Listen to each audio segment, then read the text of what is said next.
Well. Decided to do Cowboys After Hours for this Memorial Day. Figured people were spending time with their families and different things like that. Remembering those who have fought, died for our country. Salute to any veterans. You're much appreciated. So again, tonight on this Memorial Day, and we're going to go into the next day. So this is Cowboys After Hours. We got some good topics for the night. But again, welcome, Cowboy fans and Cowboy haters alike. I'm the G, and I'm the host of Let's Talk Cowboys, where we talk facts. And if you like this live stream, or if you want to see some of our videos, please make sure you like, share, subscribe, hit that notification bell, so you'll know the next time we post another video or go live here on Let's Talk Cowboys. Again, I believe we have a really good show for tonight, especially for After Hours, which on the After Hours shows, we actually do have great stuff all the time. But we have some great stuff tonight. I got 3 videos we're going to watch and react to, so we're going to have plenty to talk about tonight. This is going to be our topics.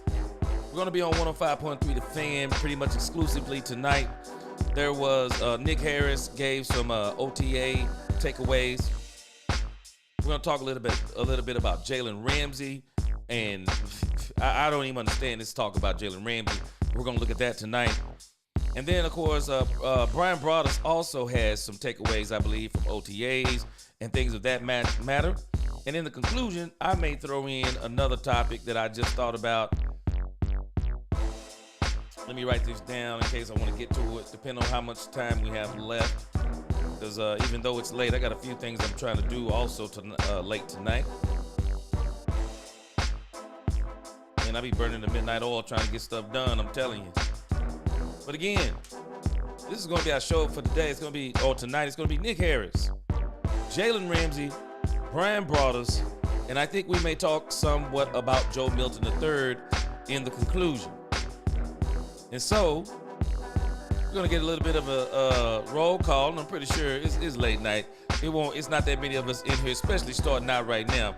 So, we're going to get a quick roll call, and then we'll kind of we'll kind of shout out people as they come in. All right, let's go. Let's get some roll call music going today.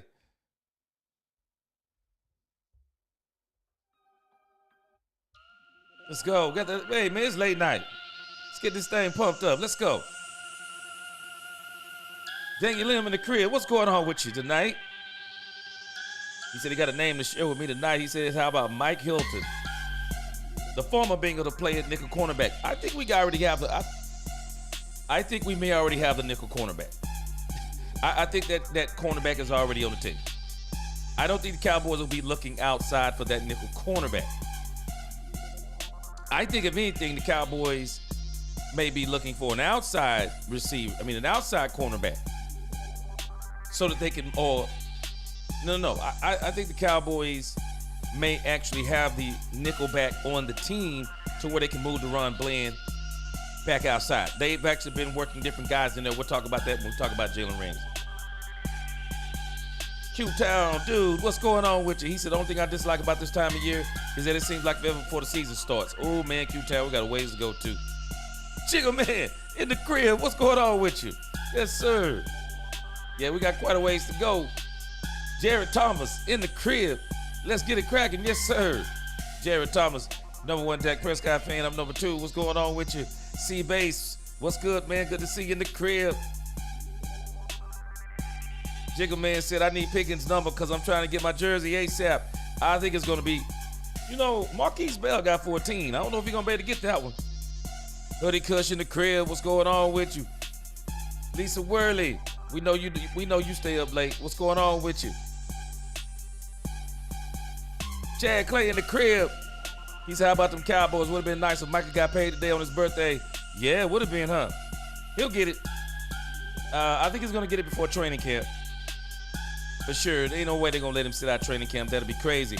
Lucky Fullwood, what's up with you? Yes, sir. DC4L in the, yes, sir. The real Daryl, what's going on? Yeah, he said that G be doing shows like the Las Vegas Strip. Yes, sir. I have no sense of time sometimes, believe me. Michael Smith, what's good, family? Good to see you. Brandy Mahoney in the crib. Good to see you. Richard Owens, what up, what up? Yeah, Chad Clayton, the defensive tackle, that's a beast, and a middle linebacker. Hey, man, let me tell you something. Nick Harris got some encouraging words about linebacker, man. He got some encouraging words. They're one of the best-looking groups in the camp. I don't think we're going to need linebackers. I don't. Stephen White, what's going on? Late night. Good to see you up. All right. Let's get this thing going.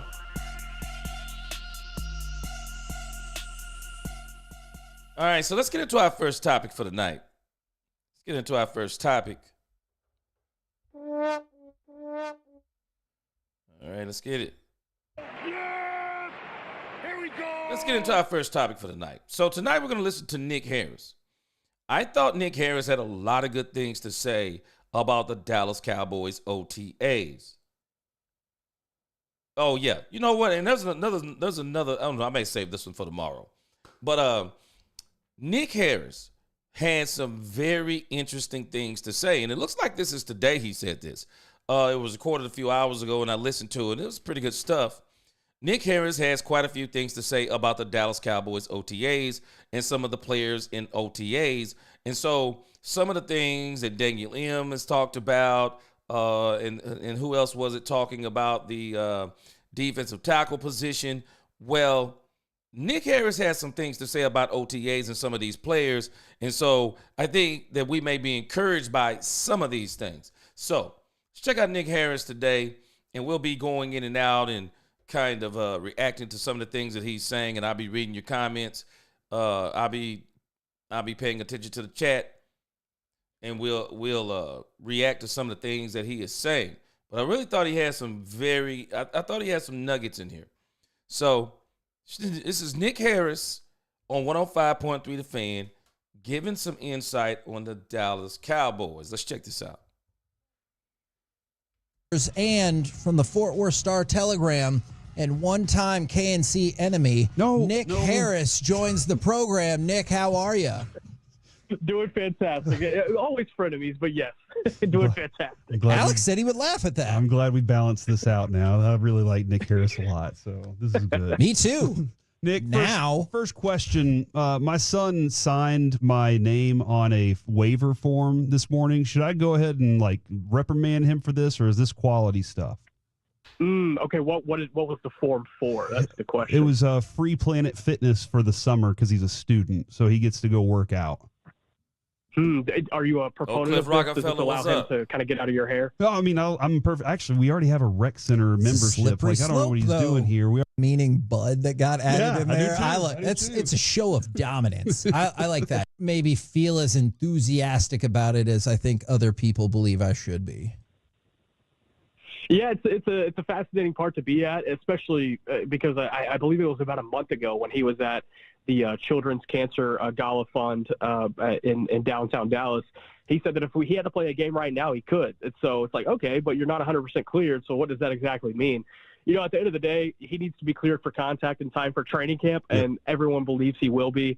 Whether he's cleared for contact right now or not, unless he's trying to play in these USL semifinals for the Renegades this weekend, I don't think that's going to be a big factor. Let me tell you something that you can tell that there are other people who are actually fascinated by what's going on with Dak Prescott.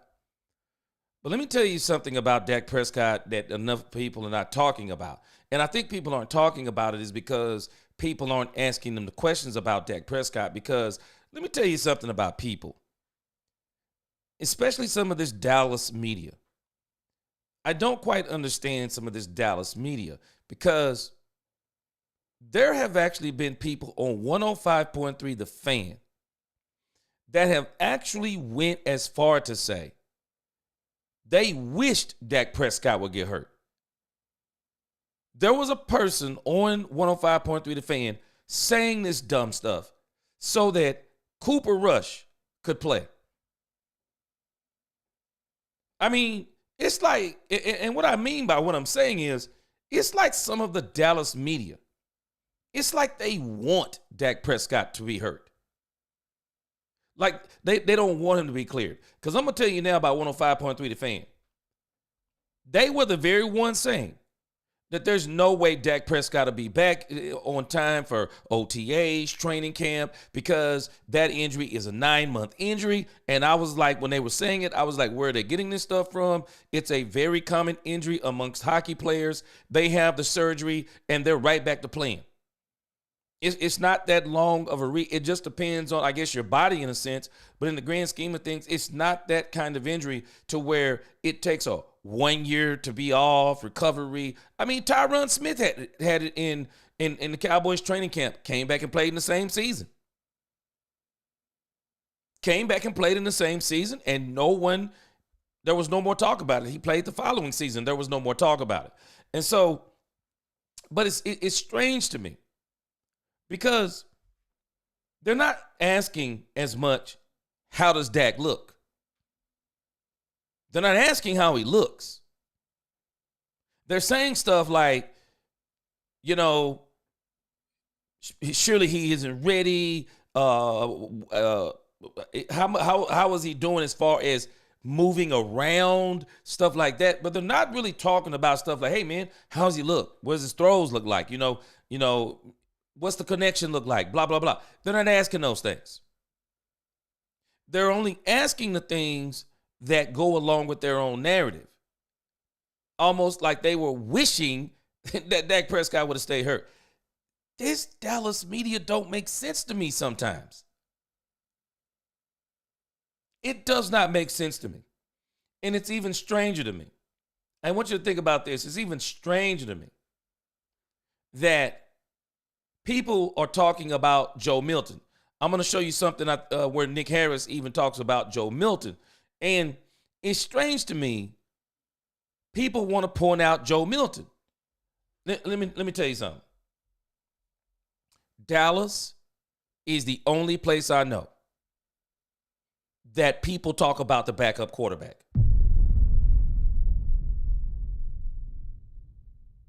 It's the only team I know of. What other team is talking about the backup quarterback? Joe Milton was with the New England Patriots. People can say what they want to. No one was talking about Joe Milton. Nobody was talking about Joe Milton. They were not talking about him on a national level. Now, some of them around there may have been talking about him. They were not talking about him on a national level. And I wonder if this is one of the reasons why Joe Milton wanted to come to the Cowboys. Because Joe Milton, unless he knows something we don't know,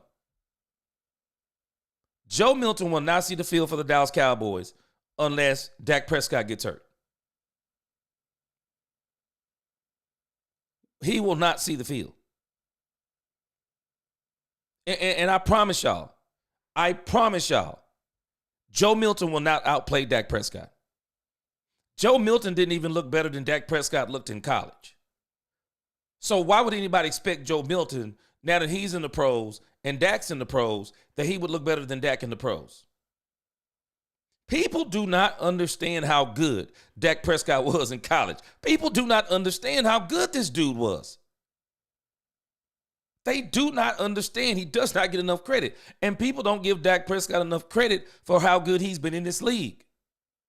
And Jared said something interesting earlier.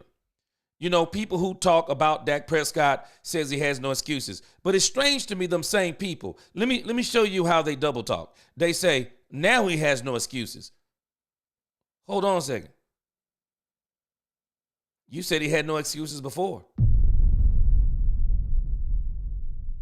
You already said he had no excuses because you said he had weapons before. But now he's got weapons. You saying now he has no excuses. Which one is it? Does he have no excuses now, or did he not have any excuses before? Which one is it?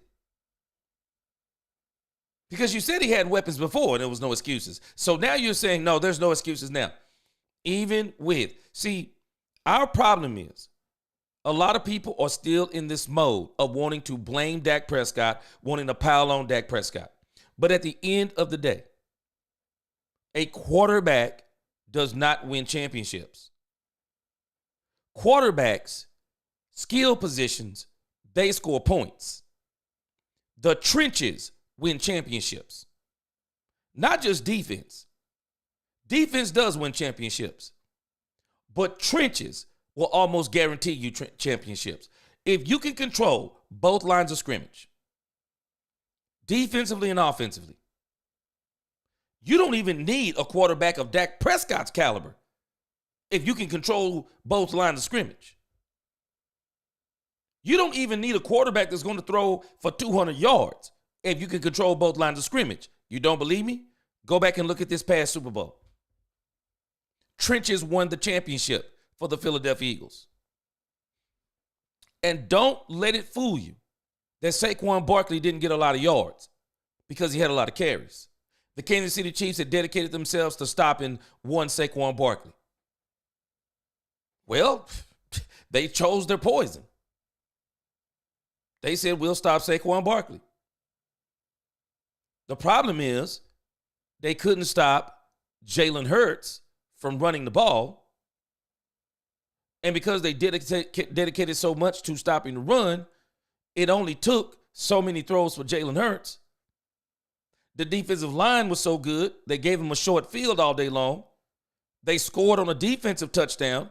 I mean, the Philadelphia Eagles, the way they were constructed, if anybody should understand this, just by looking at the Eagles, they don't even have Jalen Hurts in the top 5. Pro Football Focus has him at number 5. Some people would argue he's not even there.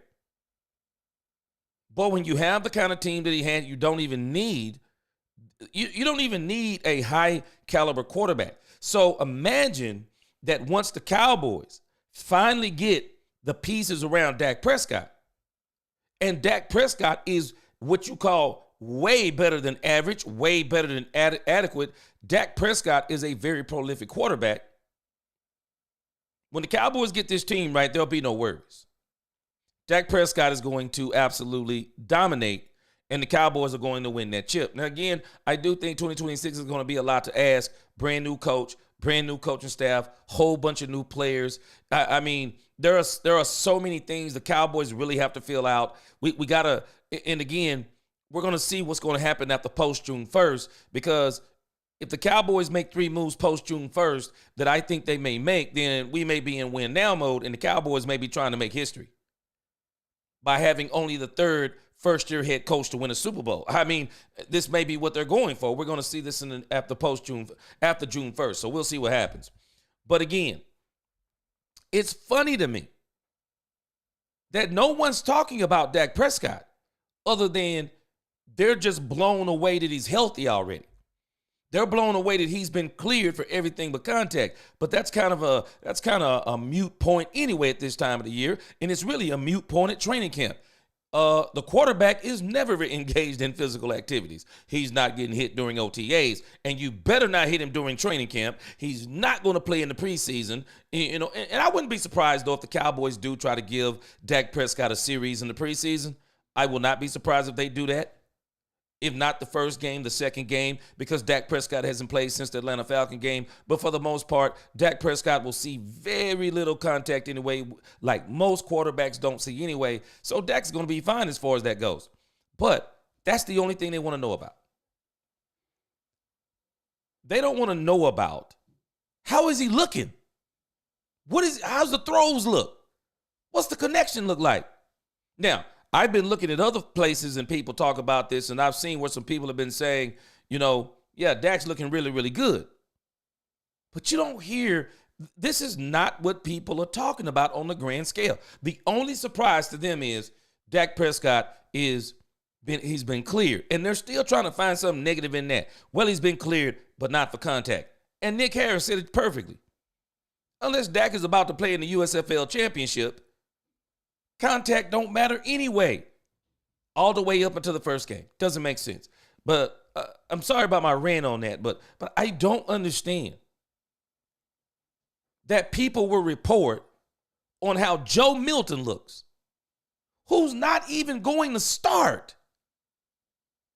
unless Dak gets hurt. And this is OTAs. I find it to be strange you're not talking about Will Grier. You don't think Will Grier's making good passes out there? I bet you Will Grier is. But these people don't fool me. They know Joe Milton is a story. Even our own local media, they know Joe Milton is a story.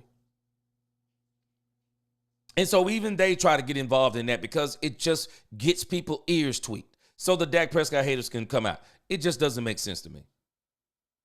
Only in Dallas are people concerned about how's the backup quarterback look. Man, I'm sorry. I'm concerned, but I'm not. Who cares? As long as we got an adequate backup, and at this point in time, I'm just keeping it a buck with you. I'm glad we got Will Grier. I'm glad we have Will Grier. Because we don't know what the heck, other than the traits with Joe Milton III, we don't know what the heck he is. I know this, he was a 6-year college quarterback. He only started 1 year, and he continues to live up to his draft profile. His ups are high and his lows are low. Makes splashy plays, can't string them together. And I'm not putting no stock in that doggone Buffalo Bill game that everybody keep talking about that the Buffalo Bills basically took as a bye week. Come on, man. People got to do better than this. They have to do better than this. Josh Allen played one play. Mitchell Trubisky was the quarterback. What do you think the team is feeling when they know that Mitchell Trubisky is the quarterback? They took 8 starters off the defense. Come on, man. People got to do better. People have to do better. And again, these guys right here, their question is about Dak, quote unquote, out there, his health, but their question is, where's the follow-up? How's he look? What does his throws look like? Blah, blah, blah. None of that. Just doesn't make sense. Hey. The other day, brought this up, and I know Christy Scales says this every year at training camp, but Broadus was, saying, hey, OTAs, keep an eye on what guys are going in where at what times, like where they are in the rotation of things. And it seemed like Shoddy yesterday was like, you're not going to get anything from that. We're putting guys at 1s and 2s all over the place. We're just going to rotate it in and out. Anything you noticed regarding who's going where, or is that a real thing from Shoddy? Yeah, that's pretty much what I had kind of gathered too. Is it was kind of a, hey, we're going to throw all these noodles at the wall and we'll see what sticks. And I believe that was intentional on the fact of, hey, this is the first week of OTAs. We're going to be doing that anyway. I don't think it was necessarily like, hey, the media's coming. Let's just throw everything at the wall so that they're not reading into anything. I truly believe, when Brian Schottenheimer's talking about competition, he's truly giving every single guy on the depth chart an opportunity to come in here and win a job. And, that begins with OTAs and getting everybody, ample amount of reps, whether it's a guy like, George Pickens and CeeDee Lamb getting quite a bit of time yesterday. Pickens only got a couple of targets, but he was still on the field quite a bit. Or if it's a guy like Jalen Cropper who had like 4 or 5 receptions to my man Bama Boy in the crib. What's up with you, Bama Boy? Appreciate you. He said he gonna support the G. Yeah, I appreciate you. What's going on? My account yesterday as well. There's a lot of different options that are being thrown out. I think a couple of positions that stood out to me were the slot corner spot. I mean, obviously that's going to take a lot of importance going into the season with the health of Trayvon Diggs and Savone Revel. What exactly is that room going to look like when week 1 comes around and they need to go play at Philadelphia to open the season? There's going to be a lot of questions involved with that. Arguably the biggest one is who the hell is playing slot, right? Right. And we saw Deron Bland, Israel Mukuamu. We even saw Wanye Thomas step up and play some slot as well in that moment. So it looks like they're throwing a lot of different options at that specific position. But if you're looking at me for a red flag, that's one that kind of stands out to me. It's like, okay, what exactly is going on here? And then at the running back spot, that was what I went into yesterday. It's like, all right, who's going to be going with the 1s and the 2s? And I really couldn't gather anything out of that. I mean, when the second team stepped out onto the field for the first time, it was Deuce Vaughn taking snaps, and there was a plethora of guys who took snaps at running back yesterday. So I believe it's very early stages of figuring out these position battles, but it is fascinating to see who's on the field with who. I've recently come to learn. Yeah, the battles are beginning. I do believe Brian Broaddus is playing mind games as far as, who's out there on the field and when. But don't you think for a second that it doesn't matter to these players? But I'm not Brian Broaddus. Brian Schottenheimer is playing mind games. He knows what he's doing. But all of this is going to materialize in OTAs as far as the some of the pecking order on the teams and things of that nature. Chad Clay in the crib, what's going on with you? Chad Clay, now, come on, man. Chad Clay, bro, I love you, man, but you can't even say something like this. Chad Clay, I got to challenge this comment. Now, I just know you have to know this is not true. You said, I'm sure if Mahomes was on the Cowboys, we would have won 3. With what squad? Help me out, Chad Clay. With what squad? With what squad the Cowboys have had and what coaching staff the Cowboys have had that Patrick Mahomes would have won 3? Chad, can I show you what you're saying? I know it's not true. Because if Patrick Mahomes would have won 3 with the Cowboys, then he would have won 3 with the Kansas City Chiefs. You do realize that, right? You do realize, Chad, that the Kansas City Chiefs, their team has not only been better than ours in years past, but do you know that we haven't had one head coach that can hold a candle to Andy Reid? We haven't had one offensive coordinator that can hold a candle to Andy Reid and his play calling genius. You do realize that we haven't had one defensive coordinator that is anywhere near as good as the Kansas City Chiefs defensive coordinator, who was actually on both of the a defensive coordinator on both of the teams that actually beat the GOAT Tom Brady. Chad Clay, you cannot be for real with this statement. If Patrick Mahomes is going to win 3 Super Bowls, he's going to win 3 Super Bowls with the Kansas City Chiefs, which he did not do. So what would make you think, with what we've had, the head coaches that we've had? Come on, man. Jason Garrett. Do we not realize that Jason Garrett is out of football now? If Jason Garrett was a Super Bowl winning coach, do we not think he would still be coaching? Do we not think that some team would have picked up Jason Garrett by now? That Jason Garrett would be a head coach, Jason Garrett would be a top OC in line for another head coaching position? We've also had Mike McCarthy here. So does anybody find it strange that Mike McCarthy couldn't get a job after the Dallas Cowboys? I don't. Because he couldn't get a job before the Dallas Cowboys. Because when the Green Bay Packers ran his butt out of town, the same problems he had with the Cowboys, he had the same problems with the Green Bay Packers. Chad Clay, come on, man. This statement right here, bro, come on, man.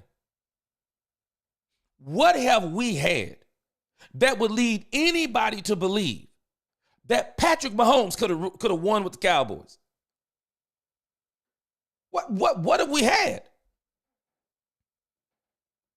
Even in 2019, when we brought on Amari Cooper, do we not realize that CeeDee Lamb now is not the CeeDee Lamb he was then?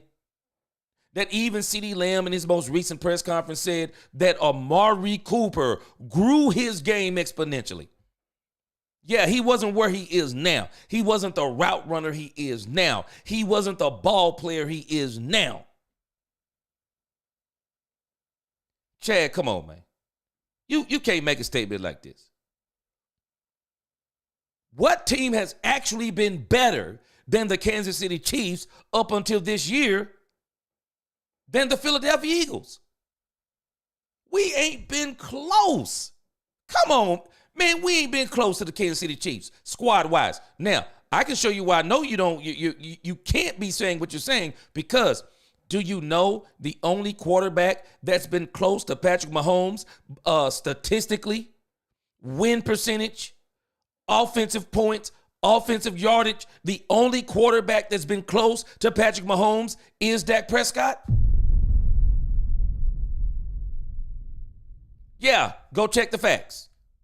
Before 2024, Dak Prescott is the only quarterback that was close to Patrick Mahomes. The problem with the Cowboys and what we have to fix, and is exactly what they're trying to fix. We have to get out of this mentality of Dak or bust. We have to get out of that mentality, because that's the very thing that got the Philadelphia Eagles the Super Bowl. We saw the Philadelphia Eagles in 2022. And even though they got beat by Kansas City by the slightest of margins, go back and look at the game that Jalen Hurts had. Jalen Hurts was a juggernaut. He was unstoppable through the air. He had 300-plus yards passing. They couldn't stop him on the ground. He was an absolute juggernaut. But guess why they didn't win? Because he was a juggernaut, not the team. Not the team. You're not winning championships letting another team score 30-plus points on you. You don't win championships like that. The Philadelphia Eagles were not controlling that game. When you're in a shootout, you're not controlling the game. The Philadelphia Eagles understood something about Jalen Hurts. Jalen Hurts is not built to do those kinds of games every year, 5 or 6 times a year. You're not getting those types of games from Jalen Hurts 5 or 6 times a year. You're getting those kind of games from Jalen Hurts 3 to 4 times a year. Because the rest of those games, he's going to hover around 200 yards passing, maybe even below, somewhere between 70 to 100 yards rushing. And if you really want to get him over the hump, you know what they had to do? Not a running game. They got him a superior running game. Saquon Barkley had the most big plays of all running backs for sure, of all the running backs for sure. Saquon Barkley was the most explosive player on offense last year. If I'm not mistaken, that's why he got Offensive Player of the Year for 2024. If there's anybody that should have got MVP of the league, I do believe Saquon Barkley should have been in that conversation and should have got it so we can stop it from being a quarterback-only award. But again, check, like, come on, man. If Patrick Mahomes could win 3 Super Bowls with the Cowboys, then he ought to be 6-0 in Super Bowls right now. Because we've been an absolute mess, especially under Mike McCarthy. I can't believe he said something like that, man. There's no way. There is no quarterback that would have won 3 Super Bowls with what we've had. I mean, we've been screaming for the last 2 to 3 years, we need a number 2. Man, you think about who our running backs been. Tony Pollard and Ezekiel Elliott in reality over the last 3 years. Zeke, injured, over the hill. Tony Pollard coming into his own, broke leg, came back. Only receiver we've had is CeeDee Lamb. Our defense has been absolutely, I don't care what people say about Dan Quinn. Dan Quinn, if you give him a top-tier defense, Dan Quinn can get you to a championship. But we never gave Dan Quinn a top-tier defense. Man, we were playing without linebackers in 2023 and thinking we were going to the Super Bowl because we were 12-5. We don't realize that Dak Prescott was so impressive that he was masking. He was masking a lot of our deficiencies in the regular season. The problem is when you get to the playoffs, your deficiencies get unmasked. And what has been unmasked about the Cowboys for the most part is it's been Dak or bust. Chad, you can make that statement. I can't stop you, but that's not an accurate statement. If Patrick Mahomes was going to win 3 Super Bowls with any team, it would have been with Kansas City. They beat him. They put together a team, and that team destroyed him. Kansas City Chiefs proved that a quarterback can't do it by himself. The Philadelphia Eagles destroyed the Kansas City Chiefs. They destroyed them. They didn't just destroy Patrick Mahomes. They destroyed the Kansas City Chiefs. Why? They had a better team. They nullified the best quarterback in the league. They proved that you don't have to have the best quarterback in the league to win Super Bowls. Jalen Hurts ain't close. He's not close to Patrick Mahomes. But his team, better than the Kansas City Chiefs with Patrick Mahomes. Better ask somebody. Man, we can't do stuff like that. It's not right. And until we get out of that mentality, and I hope the Dallas Cowboys get out of that mentality, until the team, and I think Brian Schottenheimer is trying his best to get them out of that mentality. He's got to get them out of the mentality and got to quiet the nonsense that Jerry Jones was preaching. We only go as far as Dak take us. Who puts that type of responsibility on their quarterback? I've never heard Bill Belichick say that. I never heard Bill Belichick say, we only go as far as Tom takes us. What? No, we don't go as far as Tom takes us. We go as far as the team goes. Andy Reid, you never heard him say stuff like that. Andy Reid has actually even been saying, it is time we take more off of Patrick Mahomes' plate. Why? Because you can't continue, you can't be consistent putting everything on the quarterback. This is why I look at Buffalo. Buffalo is trying to take things off Josh Allen's plate. They're getting him more. They're trying to stack his defense. They're trying to get him more offensive weapons. They're getting him a run game. They did the same thing with they're doing the same thing in Baltimore. They're trying to put more players. Everybody's trying to put more players around their quarterback because everybody, and this is not really the Philadelphia model. This is actually the 90s Cowboys model. When Jimmy came to the Cowboys, Troy Aikman was a turnover machine. Go check the stats. He was a turnover machine. He was throwing double-digit turnovers. They were thinking he was Dan Fouts or somebody. No. They got him a run game. They got him a defense. They didn't just get him any defense. They got him the number one defense in football in 1992, 1993, top 5 defense. That's what they did. They went and got him a number one offensive line. They went and got him a top-tier running back. They went and got Alvin Harper as a second wide receiver. The Cowboys in the 90s, they put everything around Troy Aikman so he could win. Because if you go and look at Troy Aikman before they got those players, and you go look at him after those players were gone in 95, 96, we're really judging Troy Aikman on a 5-year window because everything before and after that, Troy Aikman was terrible. He was terrible. Not because he's terrible, but the team. Everybody needs a team, man. We got to stop this mentality. Only in Dallas do we say this stuff. Only in Dallas do we say this stuff. And we say this stuff, and it's why we're always such a disappointment. We got to stop this stuff. And I do believe that this is the stuff that also Brian Schottenheimer's trying to stop. We got to stop putting all the responsibility on Dak Prescott. It just doesn't make sense. Interested when you were talking about slot corner because you mentioned a player that I'm a huge proponent of in Wanye Thomas. I know, obviously, I think it was the concussion issue that he ran into last year, but do you see a path for him to get more playing time this year? Like real playing time? Yeah, I think it's certainly a possibility. You look last year whenever there were some confidence issues being shown by the defensive coaching staff and Donovan Wilson. There were a couple of games last year where he was pulled midway through and Wanye Thomas was the one who came in. It was not Marquise Bell, which if you had asked me before the season, hey, one of these safeties is not going to play well this year, there's going to be another guy rotating in, I would have guessed Marquise Bell just based off the starting experience he had going back to 2023. But there's a lot of confidence in Wanye, and the locker room loves Wanye. The coaching staff really loves Wanye. And they have kept him around in a special teams role over the course of the last couple of years, but there is an intention to get him more developed and ready. Yeah, what I was talking about, Hoodie Kush, I was talking about the 3 in a row. Yeah, he's got 3, but I was talking about the 3 in a row that he actually, the 3 in a row he was going for this year that he actually didn't get. But again, if you're talking about he would have won 3 in Dallas, then he actually should have won the last 6 Super Bowls. No, Dallas. We've been fooling ourselves with Dallas. We have not had teams, and it's crazy. And I'll show it to you again tonight if I get time, Chad. I'm gonna show you something that I know what I'm talking about, and we're not being honest with ourselves.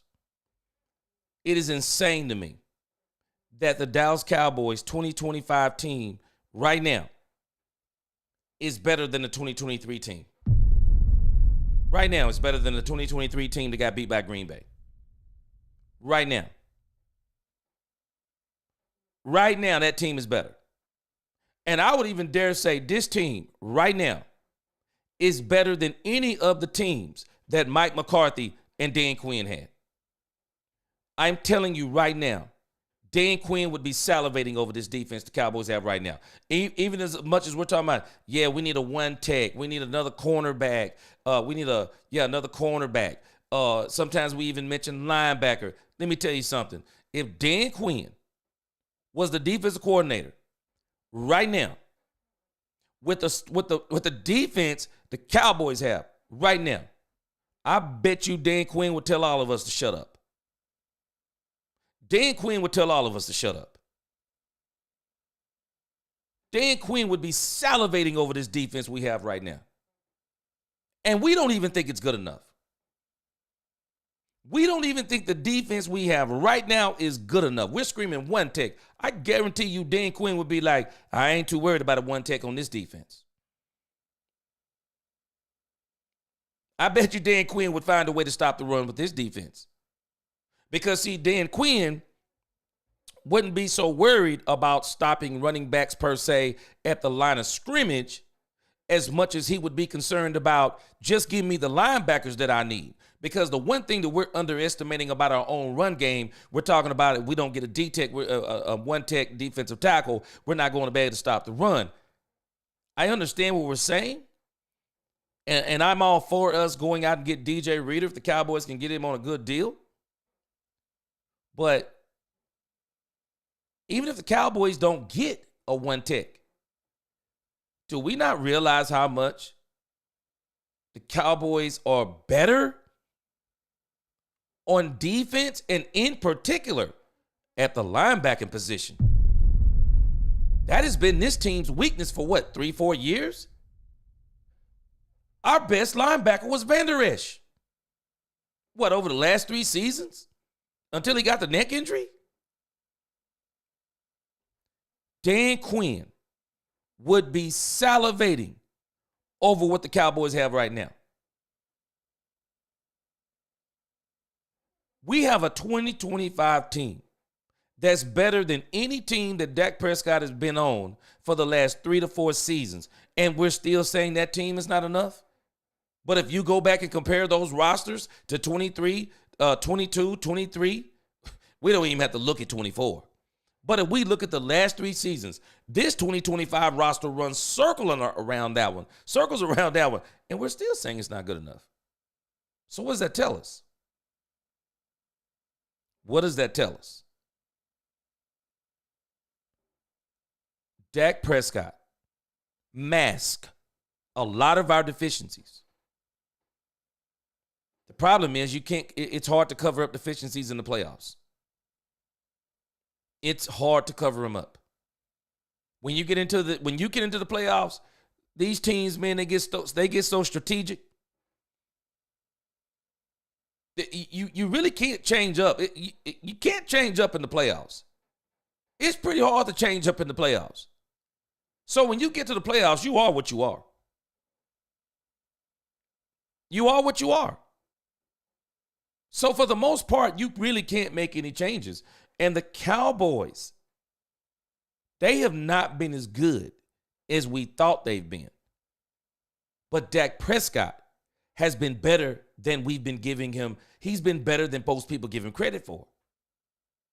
Dak has been taking a subpar team and getting them 12 wins. Facts, not conjecture. Subpar team. A team that couldn't consistently run the ball, a team that only had one wide receiver the last 3 seasons. Dak Prescott has been getting 12 wins. And we killed this dude. We killed this dude, and we blamed the deficiencies of the team on him. Doesn't make sense.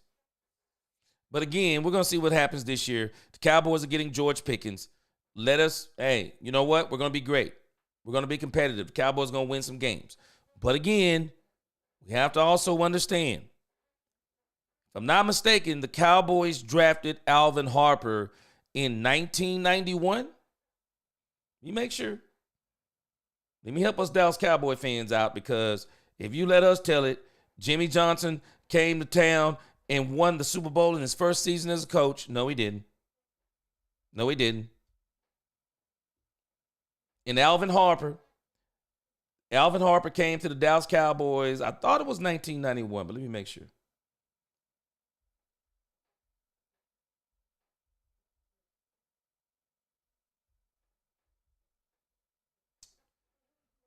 Let's see. So Alvin Harper came to the Dallas Cowboys in 1991. They didn't win the Super Bowl until 1992. See, we got George Pickens and everybody saying we're going to the Super Bowl. We got to let this thing cook. We have to let it cook, gang. Let me look at something else. We have to let it cook. A lot of people are saying, yeah, man, we going to the Super Bowl. We got this, that, and the other. Hold on. Let me help us out with something.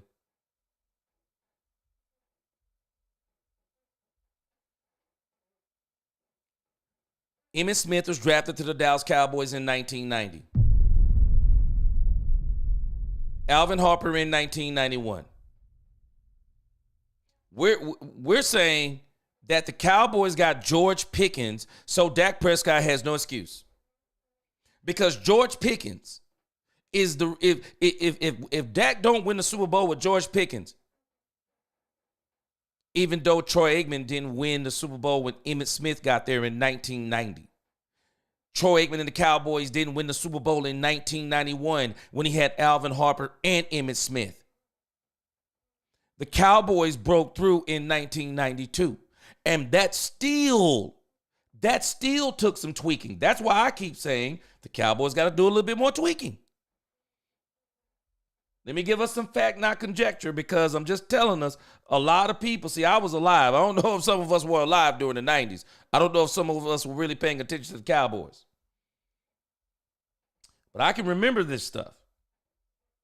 And I'm telling us it's not the way we paint that picture. It's not the way we paint that picture.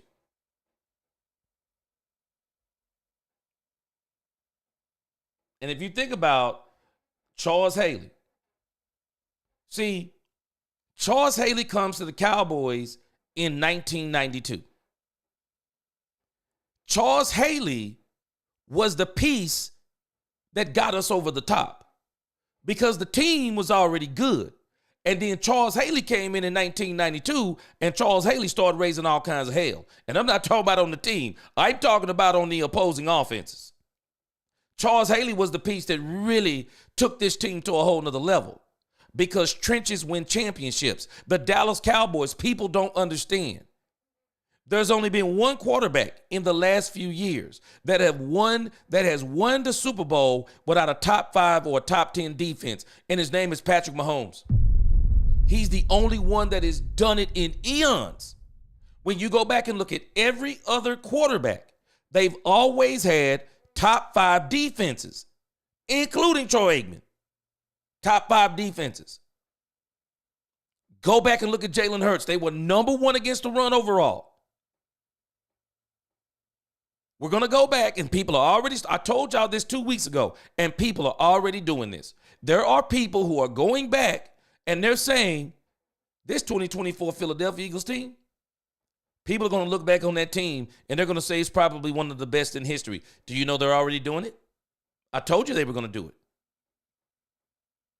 I'm not a prophet, but when you look at their roster and what they were able to do with that roster, it was really, really good. And that's why even when you look back at the 92 Cowboys, that roster was incredible. We're asking Dak Prescott to do something that we never asked Troy Aikman to do. We got Troy Aikman, a running back, in 1990. Didn't win the Super Bowl. Didn't win the Super Bowl in 1991. We went and got him Alvin Harper in 1991. Didn't win the Super Bowl. We went and got not an offensive player. We went and got Charles Haley. We went and got Charles Haley in 1992. And I'm telling you, when Charles Haley hit the Dallas Cowboys, everything changed. I even heard Troy Aikman say it out of his own mouth. Troy Aikman said we were a year early. He said we didn't expect to go to the Super Bowl in 92. Troy said this. We were a year early, but we wound up breaking through. It is insane to me when I think about what we're saying about Dak Prescott because he got George Pickens. This is insane. Jimmy Johnson came to the Cowboys, if I'm not mistaken, in 89?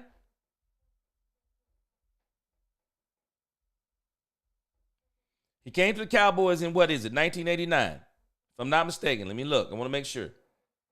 So Jimmy Johnson came to the Cowboys in 1989. Can somebody explain to me why the Cowboys didn't win a Super Bowl? Do we not hear how crazy the expectations are that people are putting on the Cowboys? And in particular, Dak Prescott. So Brian Schottenheimer comes in one offseason, changes the culture. So the expectation is Super Bowl. We don't even know who the starting running back is yet. Because we don't know if Jaden Blue, Phil Maffa, and definitely Javonte Williams, are they Emmitt Smith? Are they that caliber of running back? We don't even know what the offensive line is. We got a rookie in Tyler Booker. We don't know what Tyler Guyton is. Everybody's just saying that they believe he's going to take this humongous giant step. Terrence Steele was trash last year. But now we're saying that this team with new coaches, brand new coach, all these probably going to have about 3 to 4 rookies starting. But because it's Dak Prescott, we're saying, if he don't win the Super Bowl with this team, there's no excuses. He don't need excuses. What we're asking is crazy. The expectations are crazy. And anybody saying this stuff, I can appreciate that you're saying the Cowboys, man, George Pickens, well, go to Super. I can appreciate it, but the reality, can we let the dude play one full season? Can we let him play one full season? Can we work out who the running back is going to be? Can we see what the offensive line is going to be? Can we see who the running back is going to be? Can we get this gumbo on? Can we get the gumbo in the pot and let it cook first? The one thing we know we're going to be able to do is rush the passer. We don't know what the middle of the line is. Oso Digizua is an up-the-field defensive tackle. We're concerned about the one take. We don't know what Mozzie is. We don't even know what the cornerback position is. We don't know. Trayvon Diggs is putting together some season 7 trying to show his rehab because he got called out about the rehab he had on the last injury. So now he's letting the whole world see his rehab. So he's saying that, no, I am rehabbing hard and I'm going to come back and I'm going to be better than ever. We don't know that. We got Savon Revel Jr. He's coming off an injury. We lost Jordan Lewis. We don't even know what the cornerback room is. We don't even know what the safety room is going to be. And I'm saying in all of that, we're still better. We don't even have to talk about 2024. We're way better than 2024. And we're way better than we're way better than the 2023 team. But we're still not ready. We're getting ready. I'm going to enjoy the season. And if the people underestimate the Cowboys, and if they can get some luck to go along with how good this team is, who knows? Maybe they can make history and go to the Super Bowl. But what I'm explaining to us, do we not understand how insane it is to say that Dak Prescott has no more excuses? This is insanity. This is pure insanity. If Dak Prescott goes to the Super Bowl and win this year, I'm sorry, Dak Prescott is going to go down in history as one of the greatest quarterbacks in NFL history if he wins this season. I'm telling you. I'm telling you he's going down in history if he does it. Hall of Fame, sold up. He already got Hall of Fame numbers. If he goes to the Super Bowl, if this team goes to the Super Bowl this year and wins, with all of the logic I just explained to us, then Dak Prescott is incredible. Which I already think is incredible with what he's been doing with less. But if he does all this, first-year coaches, rookies all over the place, George Pickens first year. I mean, do we not understand what we're saying? People who say this stuff that Dak has no excuses are insane. They're insane. It's insane. I'm sorry, it's insane to even be thinking like people are thinking. It's insanity. It's insanity. Again, We're asking Dak Prescott to do something we never asked Troy Aikman to do. Nobody was saying, man, Troy Aikman got Emmitt Smith now. He ought to win the Super Bowl this year. Nobody was expecting it. Got Alvin Harper. Man, Troy Aikman should win the Super Bowl this year. Nobody was expecting it. But when the Cowboys got Charles Haley, it's amazing. It was a defensive player the Cowboys got. And then people like, hey, man, Cowboys pretty good. Yeah, because our defense was absolutely banana bonkers. Banana bonkers. Skeptical fan, appreciate you. Man, I'm telling y'all. I don't think sometimes people are thinking about what they're saying. It's literal insanity to think that just because we got George Pickens, and don't get me wrong, I do think George Pickens is going to be the difference in 1 to 2 games this year. I do think the Cowboys are going to probably win somewhere around 11, 12, 13, 10 at the least. Yeah, George Pickens is going to be that big of a difference. But man, we got to let this. I've been telling y'all this, and anybody's been following me, I've been saying this. 2025 is going to show us glimpses of what we are going to be. 2026 is when we make the chip run. 2026, and anybody who's been following me, I've been saying this. 2026 is when the Cowboys are going to go for the chip. You watch what I tell you. Now, they might scare us a little bit this year. You watch what I tell you. The Cowboys going to run through some of these teams that everybody's talking about they're not going to be able to beat. Cowboys going to run through some of them teams so bad, and people are going to be like, oh, the expectations are high. Calm down. Those are flashes of what we're going to be. But once we figure out what Jaden Blue is, what Phil Maffa is, once we figure out George Pickens, get him out there on the field, tear the field up this year with CeeDee Lamb, then we get him under contract. Once we see, because I'm just telling y'all guys, we got some stuff we got to work out. When we see what Jake Ferguson is this year with CeeDee Lamb and George Pickens, we still got to figure out him. Okay, he was injured, had a little bit of a down year last year. Okay, what is he going to be next year? Guys, we got a lot of things to still figure out. We got a lot of things to still work out. We got to see what our run game is going to look like. We got to see what the whole scheme is going to look like. We got a lot of stuff to work out. Are we in the right direction? Yes. Am I excited? Yes. Are we going to win? Yes. But to say things like, Dak has no more excuses. Excuses? An inadequate team? And you're saying that's people they don't even know what they're arguing. We'll argue. Jerry's a terrible GM. Jerry ain't been getting the players. Jerry ain't this. Jerry ain't that. We don't have no linebackers. We don't have no line. Only got one wide receiver. But it's Dak Prescott's fault, the reason why we haven't been winning. Which one is it? Which one is it? We can't make our minds up. Lloyd Thomas, appreciate that super chat. We can't make our minds up because we've been indoctrinated by the media, and we will allow the media and terrible organizations like Pro Football Focus, who ought to be ashamed of themselves. Not only did they rank Dak Prescott at number 17, then they came back and added insult to injury and had the unmitigated gall to say that one CeeDee Lamb is not a top 3 wide receiver. Man, they lost all credibility. Come on, man. But those kinds of things, those kinds of lists, people who talk crazy, they indoctrinate our fan base. And we get indoctrinated with crazy nonsense. Doesn't make sense. Stuff doesn't make sense, we're saying. It doesn't.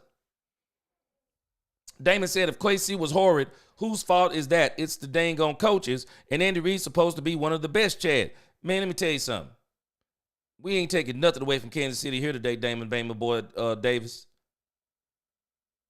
Philadelphia Eagles spanked them. It's the only answer. Philadelphia spanked them. You want to know why? Because they had a better team. They had a better team. People think it's about X's and O's. Well, ask the coaches.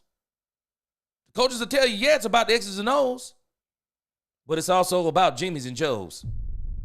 Jimmy's and Joe's, when you got really good Jimmy's and Joe's, they make the simple plays. You look like a genius. Do we not realize how simplistic the Cowboys' plan was 92 through 96? They had the best line in football. They arguably had the best running back in football. Do we not realize the Cowboys were so good in the 90s, their plays were so simple? Emmett to the left, Emmett to the right, Emmett up the middle. Oh, let's get fancy. Let's pitch it to him. There was no real complicated scheme. You got freaking Michael Irvin.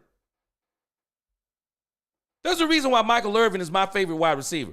People do not understand why they call this dude. If anybody doesn't understand why they call this dude the playmaker, I'm just telling you, you missed it. Michael Irvin on the field was a absolute monster. Monster was Michael Irvin. Michael Irvin will tell you he wished God would have blessed him with the ability that Alvin Harper had. Man, please, go look at Michael Irvin on the field. Michael Irvin, man, route running, deceptively fast, extremely tough, slant routes, as he called them, bang routes, running right into the safeties and the cornerbacks. Michael Irvin was running away from people. He was so deceptively fast. This dude was an absolute monster on the field. He's a monster.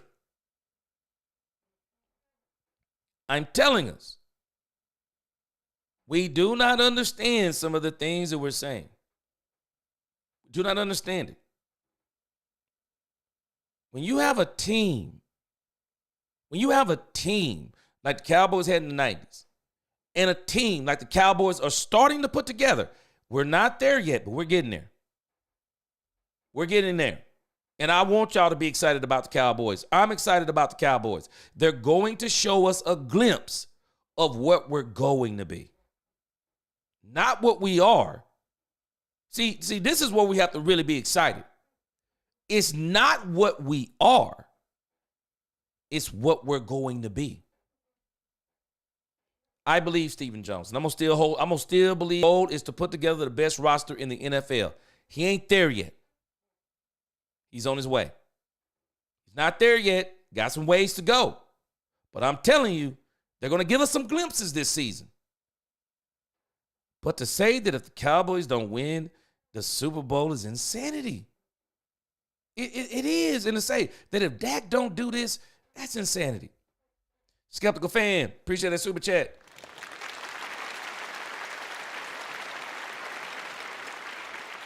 Yeah, skeptical fan. And I'm glad to hear this from you because you're starting to be less and less skeptical. Skeptical fan says, I think our offensive linemen will perform better this season. I do too. And, hey, skeptical fan, let me tell you where I am. The triangle. Do y'all remember when I gave y'all the triangle? Not the triangle, the diamond. This is where my confidence is. The diamond. Cooper Beebe, Tyler Smith, Tyler Booker, Dak Prescott. I'm confident in that right there. I'm confident in that right there because that's going to assure us that we're going to be able to hit that A gap, B gap. We're going to be able to hit those inside runs because of the triangle. We're going to be able to get play action because of the triangle. Those four. And if we can get Terrence Steele to get back to what he was before he got that big contract and get Tyler Guyton to be what we think he can be. Oh, yeah, skeptical fan. And this is why I say, skeptical fan, I think we got another season. We got another season. See, last year, the line was trash. It got better towards the end. We saw flashes. But now we got better coaches. Now we got better coaches. Better coach. Better coaches. And I think we're going to have a better scheme. I think they're going to have a better plan of progressing Tyler Guyton. Terrence Steele was coming off an injury. Terrence Steele may actually be, he might be back up to speed being more than a year removed from that injury. I think maybe around mid-season, the line should really start coming together. It should really start coming together. And if we get those tackles right, because our concerns are at tackle right now, because Terrence Steele kind of tripped a little bit last year, and Tyler Guyton looked worse than a rookie. His, 8 games in college at left tackle, it showed. And I think that's a tall task to throw a rookie who's only played 8 games at left tackle, to throw him at left tackle in the pros on the Dallas Cowboys. Boy, I think that's rough. We're going to see what he looks like this year. And I do think the line's going to be better. But the triangle and then the diamond, I'm very confident in that, skeptical fan. And I think that in itself, we're going to be better at attacking the middle of people's offensive line. I think we're going to be able to do some things. I really do. Where I'm concerned about Guyton and Steele is in the passing game. That's where I'm concerned. But the Cowboys, they're going to be better. We're going to see glimpses. But we got to stop letting the media paint our expectations and saying foolish stuff like, yeah, Dak Prescott got weapons. The expectations is the NFC Championship game and the Super Bowl. Come on, man. This isn't just Dak Prescott we're talking about. We're talking about an entire coaching staff that has to get in sync. An entire coaching staff. Rookies. First-time players we have on this team. 1-year tryouts. I mean, we got so many different things on this team. Man, we got to let this thing cook. And we need it to cook for a year. I'm hoping a lot of what we have right now is going to be a lot of what we bring back in 2026. George Pickens in particular. I hope the Cowboys do find a way to sign George Pickens, because I'm telling you, 2026 is going to be crazy. But I'm not going to be surprised. I'm not going to be surprised if the Cowboys surpass any of our expectations. Well, some of us are already saying that it's the Super Bowl or bust. But I'm talking about realistic expectations. I'm not going to be surprised if they do it. Because some of the things the NFL is doing, it's not making sense to me. You give a 7-10 team 6 primetime games, 4 Thursday night games. You got them playing against the Eagles, the season opener, Kansas City on Thanksgiving, the Commanders on Christmas. But what makes that game even bigger of a deal is that game is on Netflix. Now we're hearing the Cowboys are going to be on the NFC East Hard Knocks.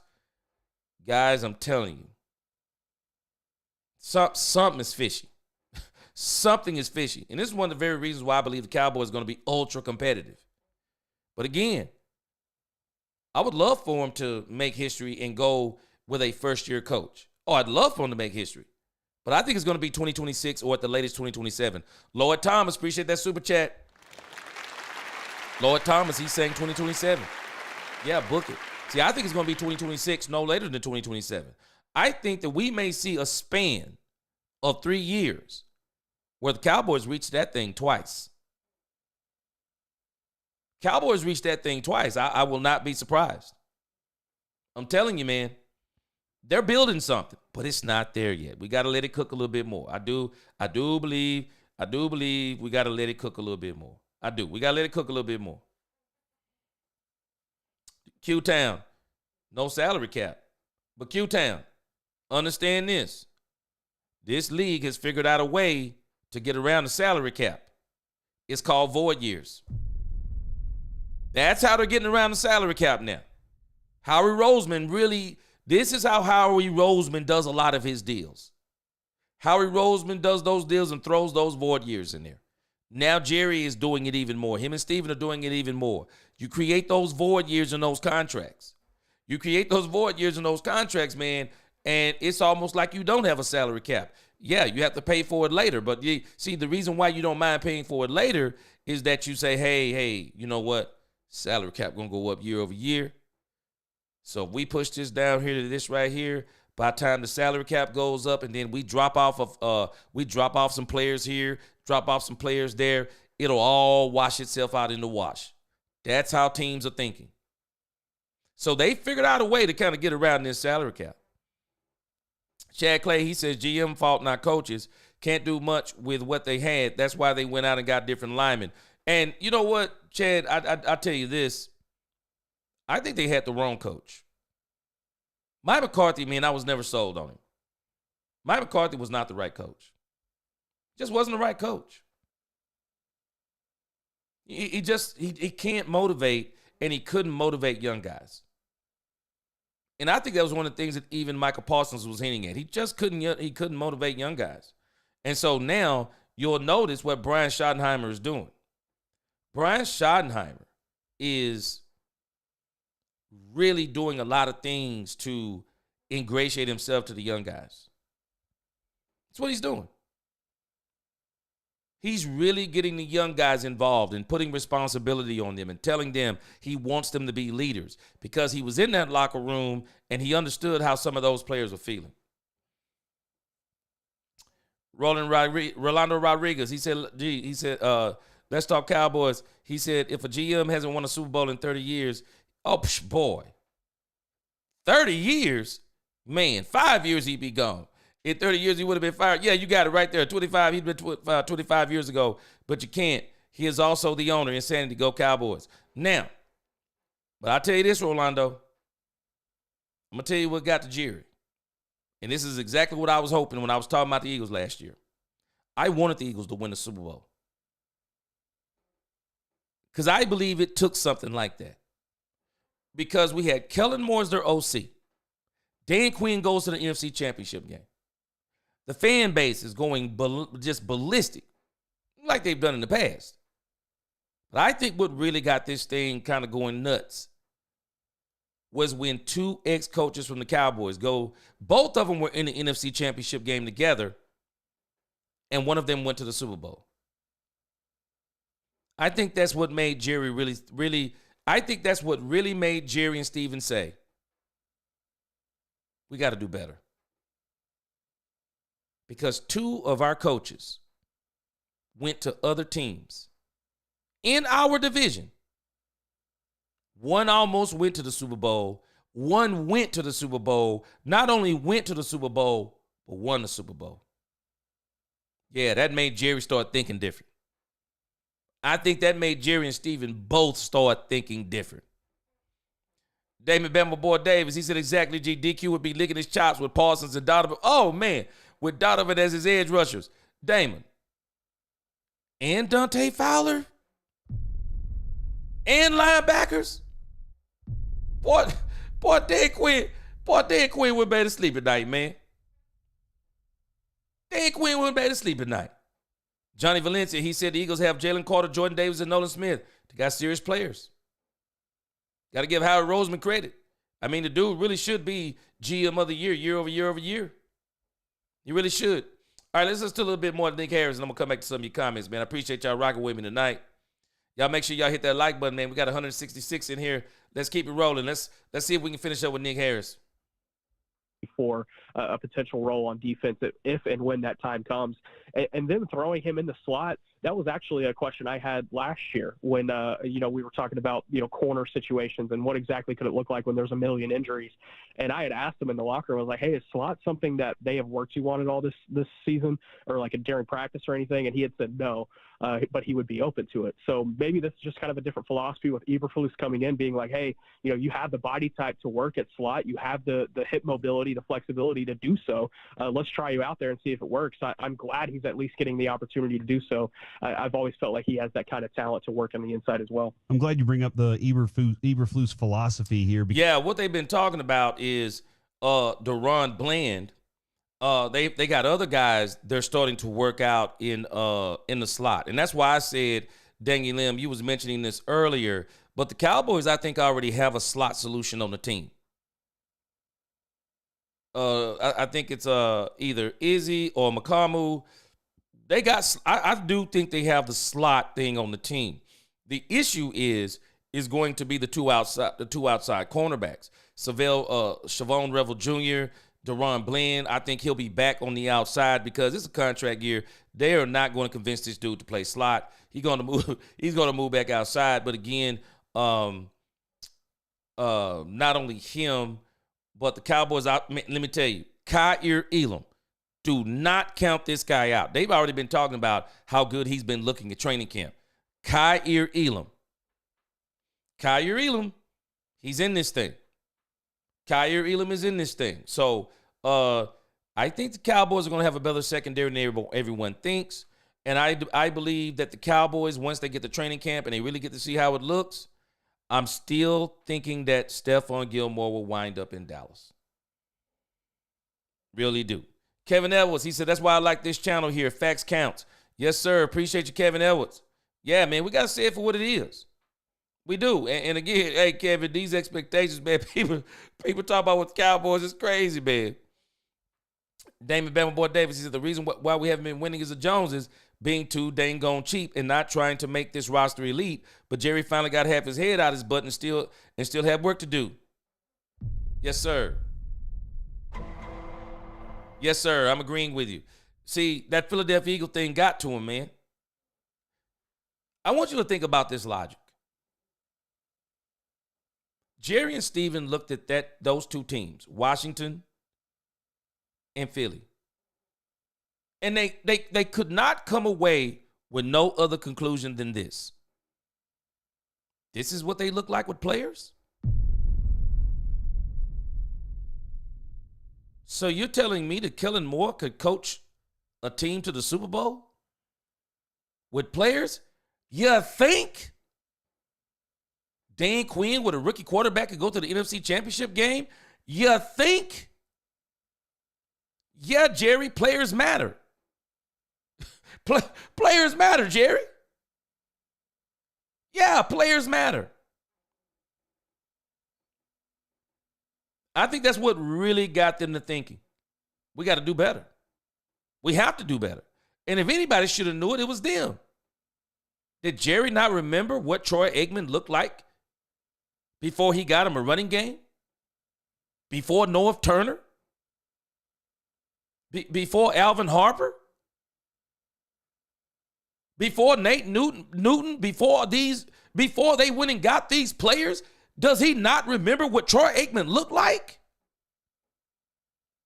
I'm telling you, we painted this picture of the 90s Cowboys like they were a 15-year dynasty. No, they were a 5-year dynasty. 92, and really it was a 4-year dynasty. It was 92 through 96. But again, they had to be one of the best teams you'd ever seen. And I keep saying it. Man, I'll take that 92, 93 team. Boy, I'll go through the multiverse. I'll tear up every team in existence that's ever played in this league with that 92, 93 team. They were sick. That team was crazy. That team was crazy, man. That team was crazy. But again, they seem to have their answer at the slot corner position. We just got to figure out who's going to be on the outside. And again, I hope Ka'ir Elam continues to play well. And I'm really excited about Ka'ir Elam in training camp. I want to see what he looks like in training camp. And I also want to see Savon Revel Jr. I want to see if DeRon Bland comes back fully healthy. So there are so many things to start looking at. Hey, Tim Pinnell, what's going on? Tim Pinnell said if Dallas Cowboys start winning, the bandwagon fans coming back. Oh, man. Hey, don't worry. They already waiting. They see what this team doing. They waiting. They are absolutely waiting right there on the sideline. They'll be, and if they're not already quietly there, they'll be loudly there once we probably around mid-season when we're somewhere around 6-2. Yeah, they're gonna be going nuts. Boy, skeptical fan. Boy, Mike Solari. Boy, that's a name over the last few years, boy. Ooh-wee. Yeah, that boy there, man. Gene Martz, he said, thank God someone finally sees the huge task that was thrown on Guyton as a rookie last year. I mean, man, come on, man. Hey, Gene, man, you going to make a rookie be a starting left tackle? Man, that's not really the way you want to do a dude like him. I think what they really should have, I mean, it'd have been nice if they'd had somebody in front of him, but boy, they threw that joke into the fire. Solomon Jernigan, he said, Daniel Lim stand for McCarthy. He said, Dak top 5 quarterback, man. I keep saying Dak's a top 5 quarterback. I can't think of anybody else outside of Mahomes, Burrow, Jackson, and Josh Allen. I can't think of anybody else I'd take over Dak. I can't. Lisa says the entire team needs to get on the same page and let that Mike McCarthy era go. Lisa. Yes. Yes. And I think Brian is getting it out of there. He got more work to do. He got more work to do because, again, that comment that Michael Parsons made, he said in 2019, we had a fluid running game, and that was the year that Amari Cooper came, and he said, so Dak healthy, CD and George Pickens, he said, we'll be fine. We can't have that type of thinking. We can't have that type of thinking. Nah, man, I'm telling you, when you say you want to go to a championship, that tells me you got to think different. You leave no stone unturned when it comes to tweaking your team. And I'm very excited about June the 2nd. I believe the Cowboys will make more moves come June 2nd. When teams start putting players on the chopping block post June 1st, I think the Cowboys are going to show us how serious they are. I'm not sure they'll make a move at cornerback as much as I think they may make a move at defensive tackle. I think defensive tackle is where they're going to make the move first. Drawing Master, what's going on? He said, the boys ain't waiting till next year, my dog. They ain't going to have no choice. Yeah, they don't have no choice, Drawing Master, because they're not going to be there this year. They're on their way, but they're not going to be there. Unless, now, again, Drawing Master, I'm saying this today. I'm not saying this after I see what they do post June 1st. Cowboys they could do some things that shock us post June 1st and after the final preseason cuts. I don't think they're going to stop tweaking the team until the first game of the season. So I'm looking forward to that because I don't think they're done. I don't think they're done. If the Cowboys see something that they feel that can really take them over the top, this is the year I think they're going to do it. Jair Alexander. I'm keeping my eyes and ears open for Jair Alexander. The Green Bay Packers, they want to shake him bad. They want to shake him bad. The Cowboys, I'm not going to count the Cowboys out at making a bold move like Jair Alexander because, man, Jair Alexander would solve so many problems. Jair Alexander would solve some serious problems because you get Jair Alexander, you could put Trayvon Diggs on the trading block. Problem is you're not going to get a lot for him. You're not going to get a lot for him, but you could probably get something for him. So, man, I'm gonna keep my ears and my eyes open for Jair Alexander. I'm gonna keep my ears and my eyes out for DJ Reader. Now, Drawing Master said we have to do it now. Drawing Master, understand what I'm saying. You can't do it now if you can't do it now. Get what I'm saying?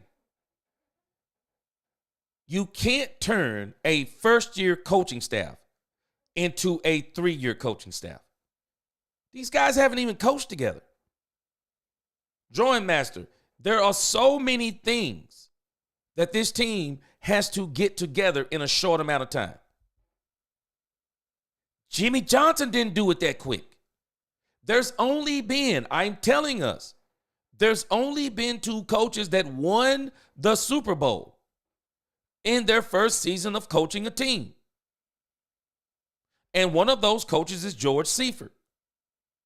George Seifert had been with the San Francisco 49ers. As a matter of fact, both of these coaches share the same thing. Let me give you the history on this.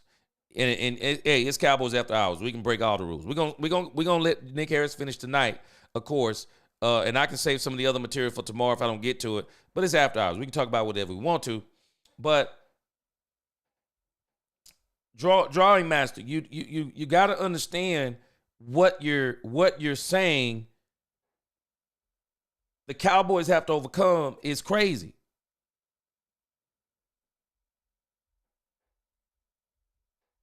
Let me show you here. Because Jimmy Johnson, do we not realize how good Jimmy Johnson was? Man, it takes time to get to a point to do what we're talking about doing.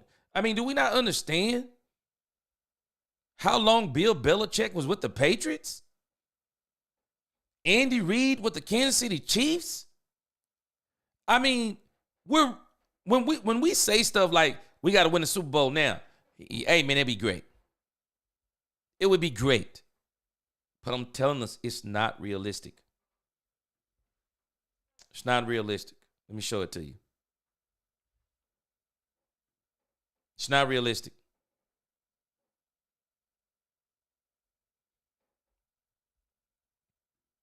I'm telling this. This is the kind of stuff we got to stop doing this stuff. These types of things to ourselves.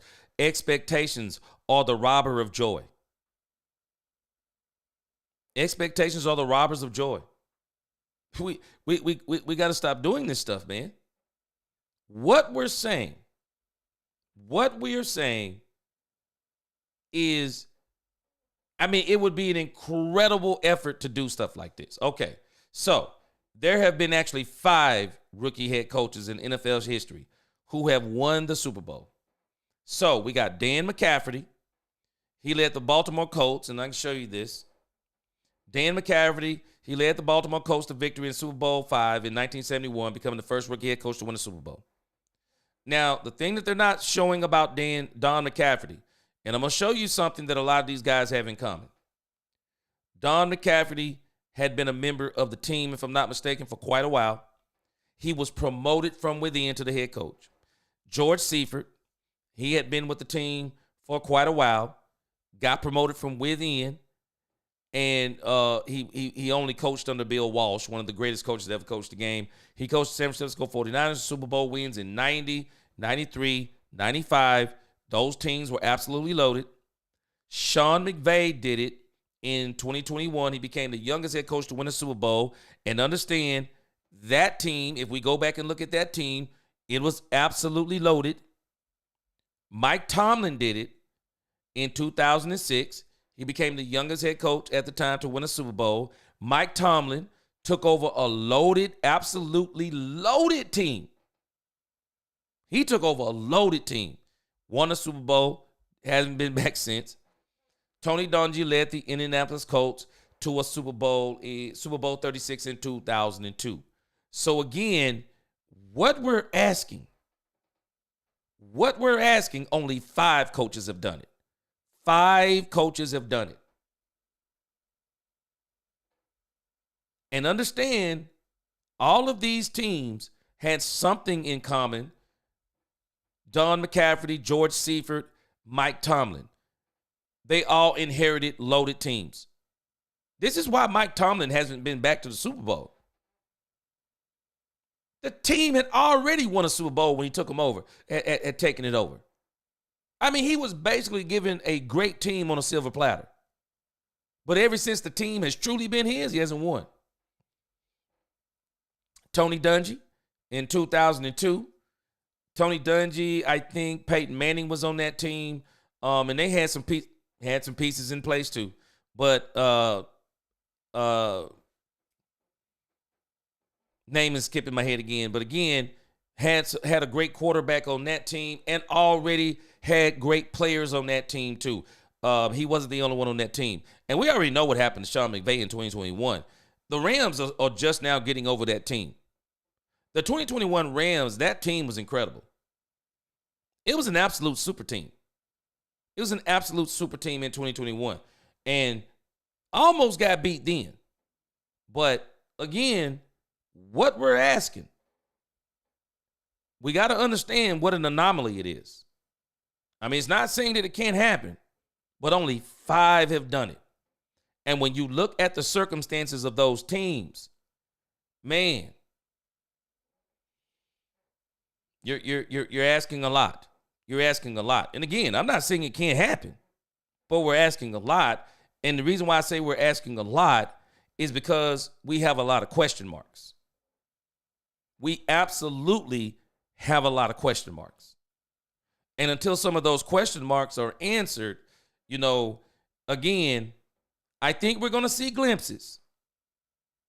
And I'm saying that now. I'm not saying that in the future because I don't know who they're going to get in the future. The Cowboys may full well go out here post June 1st.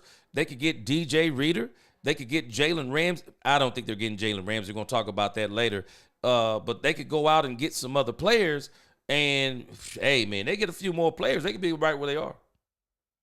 They could be right where they want to be. But even then, they're fighting an uphill battle. But I still think it's going to be 2026. That's when I think the Cowboys really get over the hump. Solomon Jurgen, I agree with what you're saying. Dak Prescott not only made Mike McCarthy, but he also made Kellen Moore. The years with Dak Prescott is where Kellen Moore really made his mark.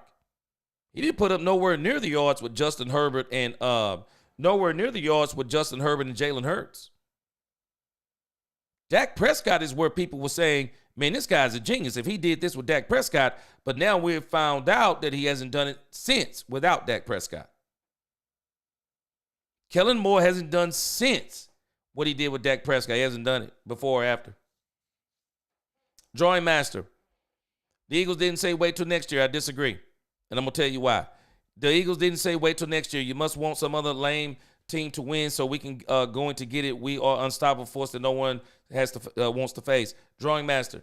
I disagree. And I'm going to tell you why I disagree. The Eagles went to the Super Bowl in 2022.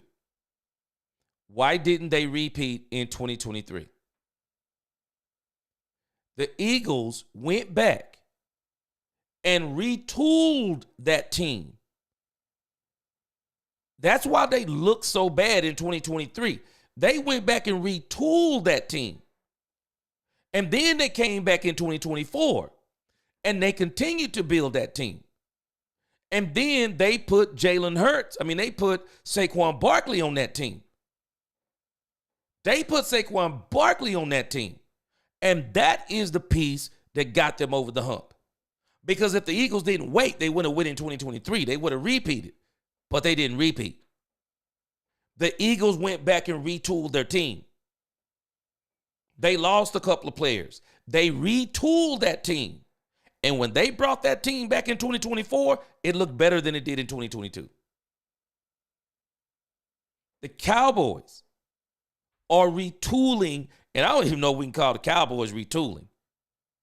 The Cowboys just haven't had, even with what they did in that 3-year span, this roster is still better.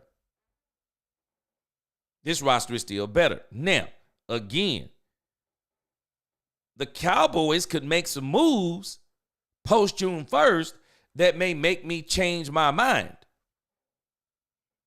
But what we currently have, we have a lot of question marks. I hate to tell you, Drawing Master, you're not listening to reason, but if you want to say whatever you want to say, that's fine. I'm just telling you. The Cowboys don't have everything they need yet. And just because you say you're going to the Super Bowl or whatever the case may be, that don't mean you're going. The Cowboys still need more pieces. They need more pieces. They will be better this year. No doubt about it, because Dak Prescott is the quarterback. But not just because Dak Prescott is the quarterback, because they got better players. But we also, again, we got better coaches. But we got to let all of this get together. We got to let all of this gel. And then we got to get it on the field, see what it looks like. I do think it's going to look good. I think the Cowboys are going to win a whole lot of games. But for anybody to be saying that if Dak Prescott don't go to the Super Bowl, he has no excuses not to go to the Super Bowl, or he has no excuses not to go to the NFC Championship game. We don't need excuses. It's just insane to be saying that. We got a whole lot of brand new pieces. We got to get them on the field. Get them on the field. Let them continue to work together. Let them gel together. We're going to be good. Hey, Solomon Jernigan, you said 14 wins for the Cowboys this year. Boy, I hope so. He said this team is tired of disrespect from the network and the PFF ranks. You know what? I think a lot of that is true too. But I also think what's really going to help this team, I just think it's the way Brian Schottenheimer has been teaching this team to think. And I think that he's really working on their psyche. He's really trying to help them because I think he saw some of the things that broke this team down. And one of the things that broke this team down to me when Mike McCarthy was here, they were never on the same page. None of them were on the same page. I always felt like this was like three different teams, as I said before. But Brian Schottenheimer's finally got this team talking like one team. They're finally talking like one team. And so I do believe that the more they start thinking like one team, I think they're going to start learning that you don't win because of Dak Prescott. No, you win as a team. You win as a team. And, yeah, it's a Dak-led team. But you have to win as a team. You do. KBAZ everywhere. He says Pickens just testing where he can find a quarterback. I think he's found his quarterback. The issue is are the Dallas Cowboys going to be able to pay him? Will the Cowboys be able to pay him? Because, they could franchise tag him, but I just got a strange feeling the Cowboys are not franchising him for no $23, $25, $28 million. It's not going to happen. They're either going to sign him to a deal or they're not.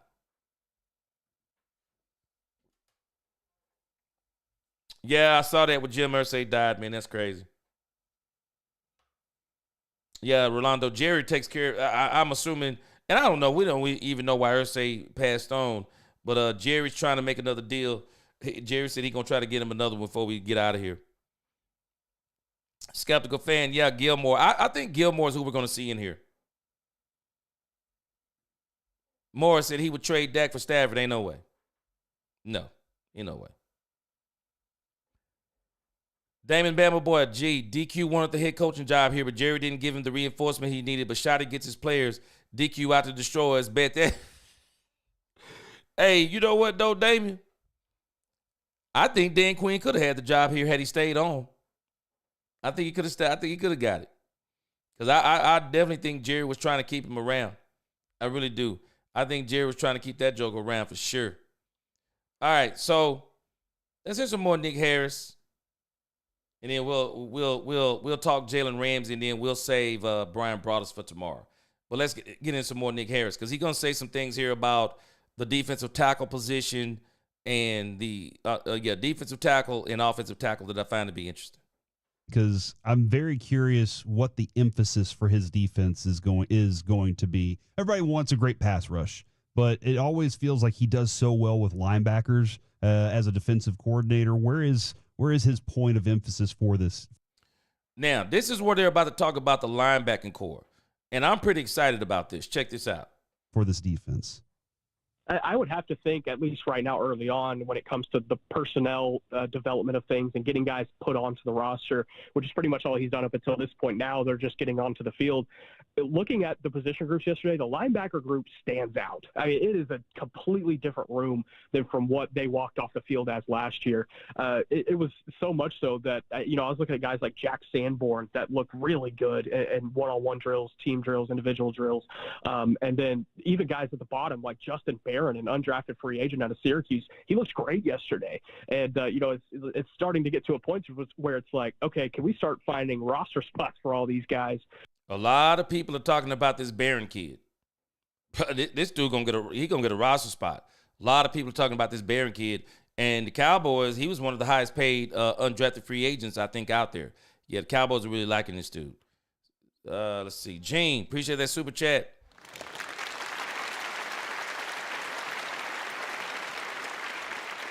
Gene says, if this team wins 13 games this year, Super Bowl is easy. The second half is loaded with playoff teams. Yeah. And Gene, one thing I've been, as I keep saying, This team currently constructed is better than the 2023 team. But they still need a little bit more. But if they go get those players, and I do believe they're going to continue to try and get those players, hey, I may change my mind on this. I mean, if the Cowboys go get DJ Reader, hey, that's a huge move. And I wanted to make sure I saved this. Solomon Jernigan. This is kind of where we're going to go on the next block. Jalen Ramsey. Everybody's talking about Jalen Ramsey come to the Cowboys as a corner. Jalen Ramsey wouldn't come here as a corner. Jalen Ramsey is not he's not an elite corner anymore. But what he is an elite defensive back.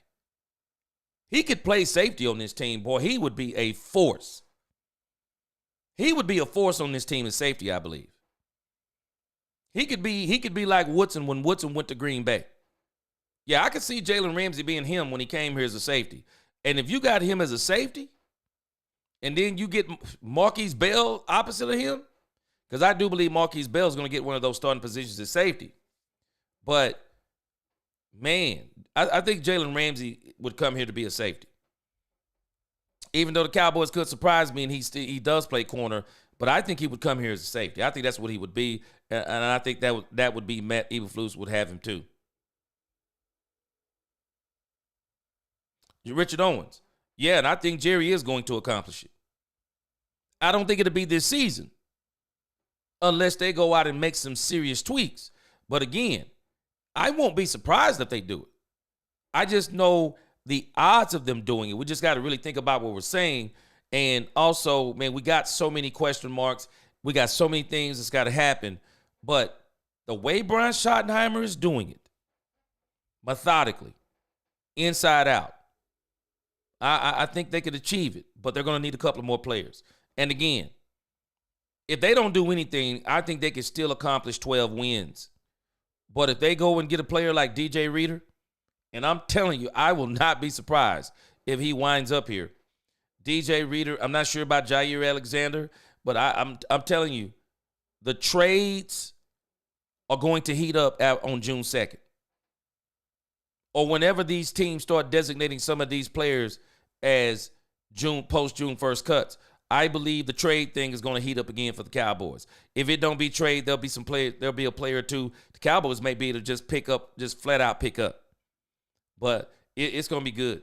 Yeah, Daniel M., he said if Ramsey played free safety, then Hooker's going to be looking for a job soon. I think that people were saying Dono may be the one looking for a job. But both of them could be looking for a job. I just can't see the Cowboys paying Marquise Bell. I can't see them paying Marquise Bell and he's not going to start somewhere.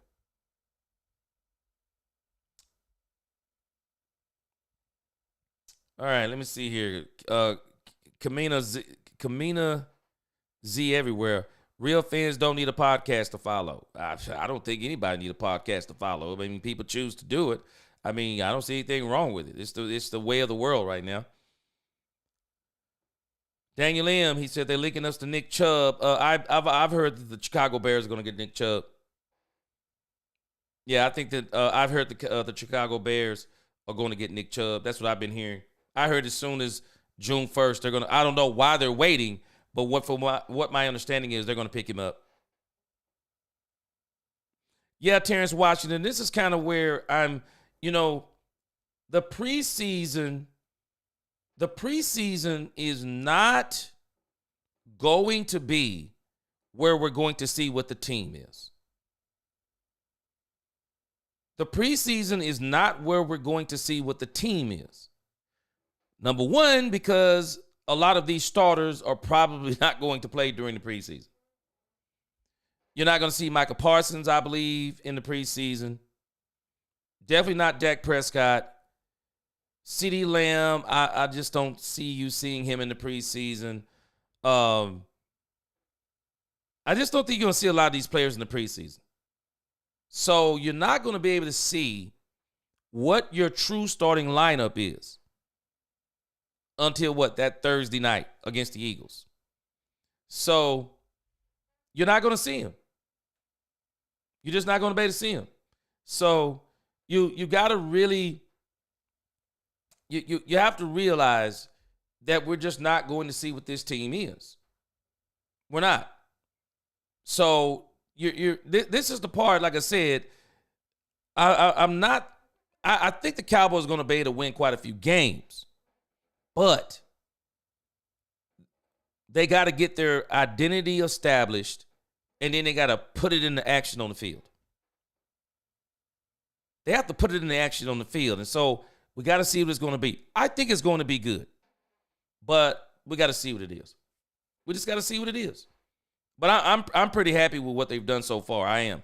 I have been more than happy with what they've done so far. Solomon Jernigan, yeah. Thomas and Bale plays bigger roles this year finally.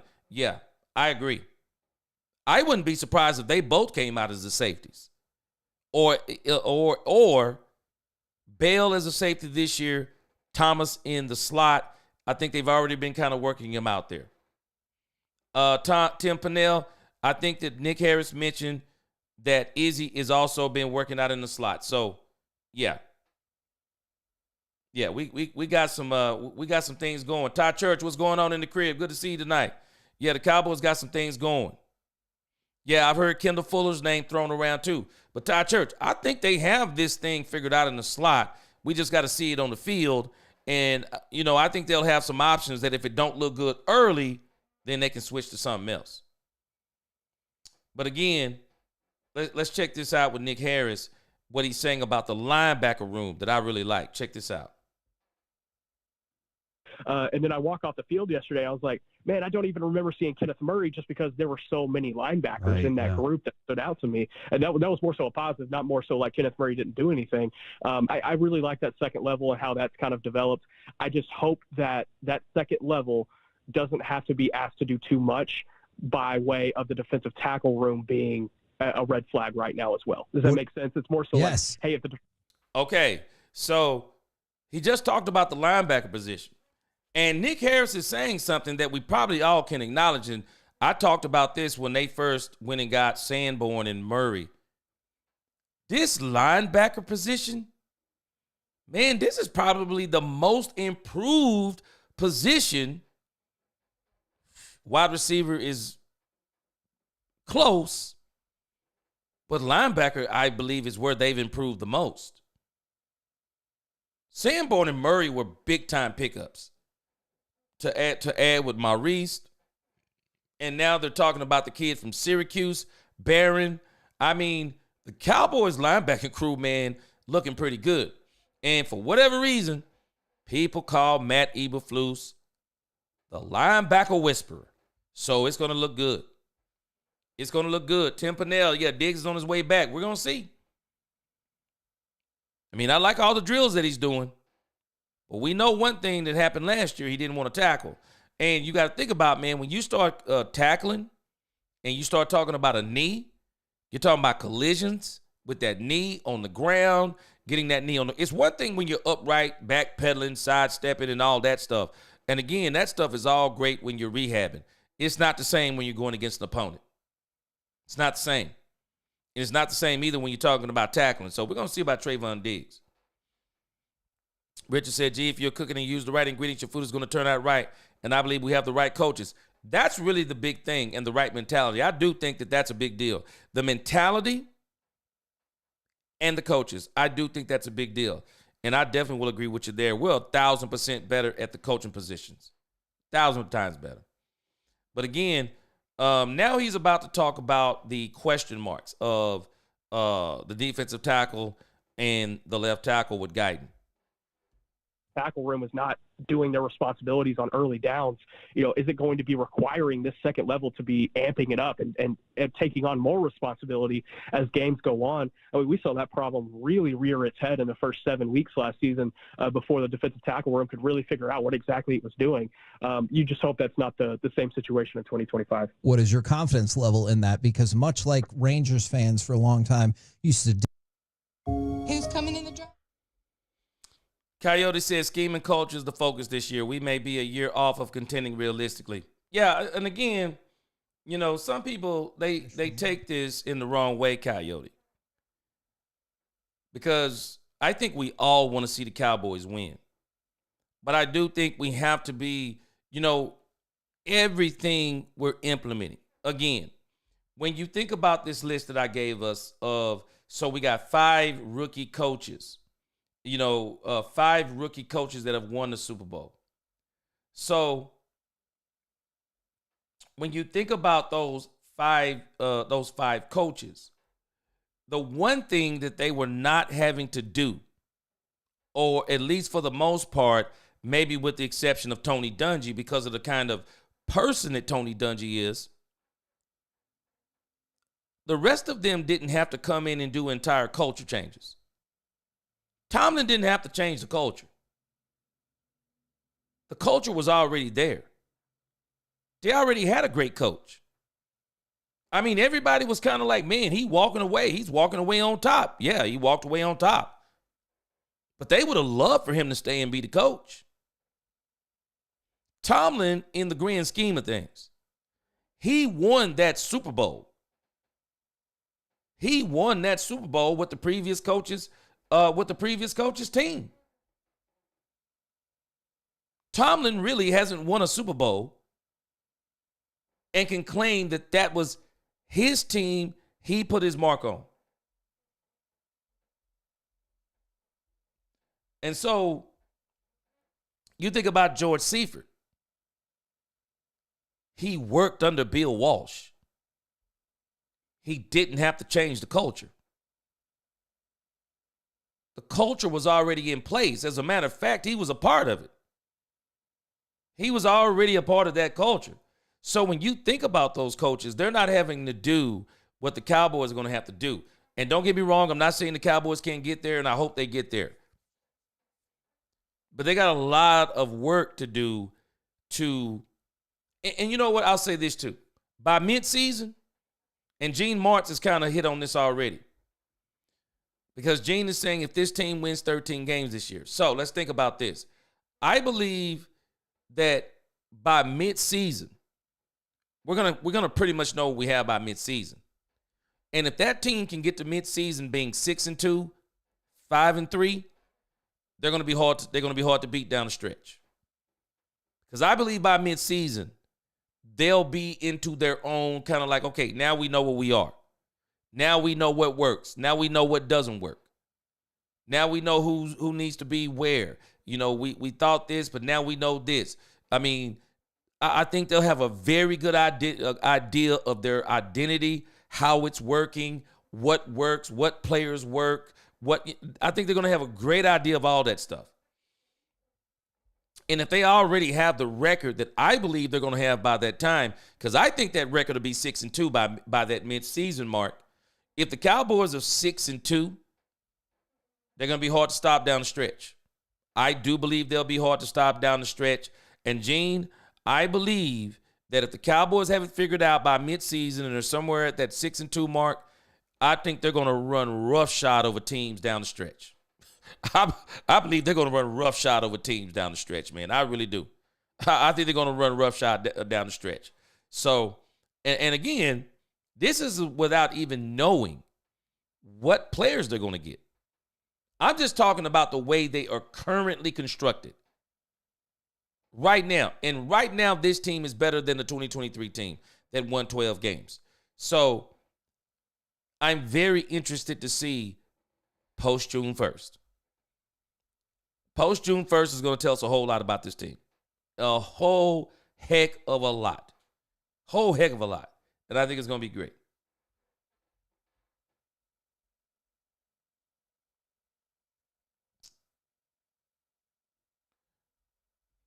Daniel M., he said, my dog, he said, that's why I F with you. He said, I think that's more than doable. I wish they signed Mike already. Boy, yeah, they got it, man. Sign this dude, man.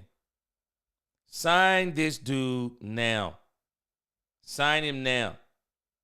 Sign him. It just doesn't make sense. Go ahead and sign him now. Now, Daniel M., you know what, though? I heard somebody talking about this, and I don't really know how all this works. But I have heard people talking about it's better to start making deals post June 1st. They say you can do something different with the money. And you said it would be $6.7 million after June 1st, and the dead cap money hit can be spread from, yeah. And I've heard this could be even the reason why they're not doing the Micah Parsons thing yet. So I think a whole lot of things are going to come to fruition post June 1st, because I do believe the Cowboys are going to get more money, by signing. I mean, they will get more money by signing Micah Parsons. And again, some of these players will just be out there on the market for the picking. Damon Bama Boy Davis, again, yeah, George Pickens. You probably won't see George Pickens in the preseason. You won't see him either in the preseason. So, the first game of the season, that's going to be the first time we see this team really do their thing.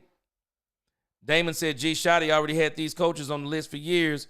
Whenever he got his head coach shot, man, I'm going to tell you, I give him that, Bama Boy. This man did his research. This man did his research. He knew who he wanted. He knew who he wanted, and so I like it. Absolutely like it.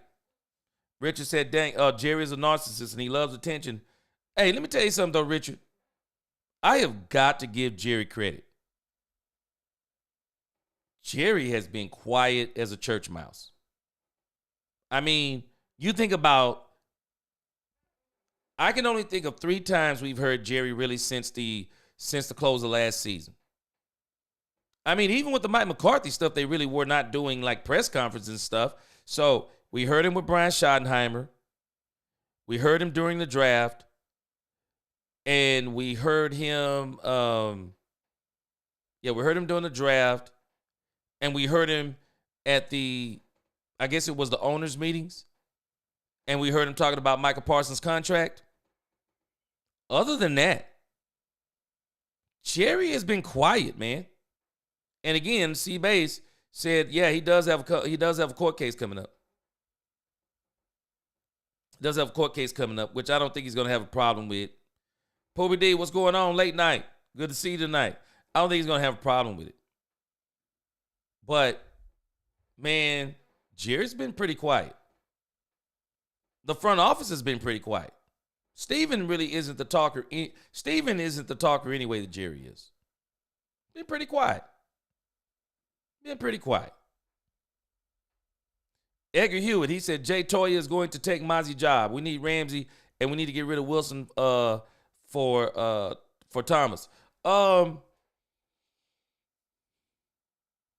there's a lot of people, Edgar, they don't really think that Jay Toya is good enough to be a rotational piece for one Mozzie Smith. I think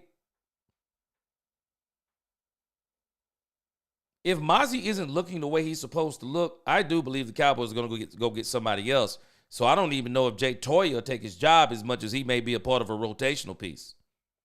Because I'm telling you, I think DJ Reader may be a part of this equation.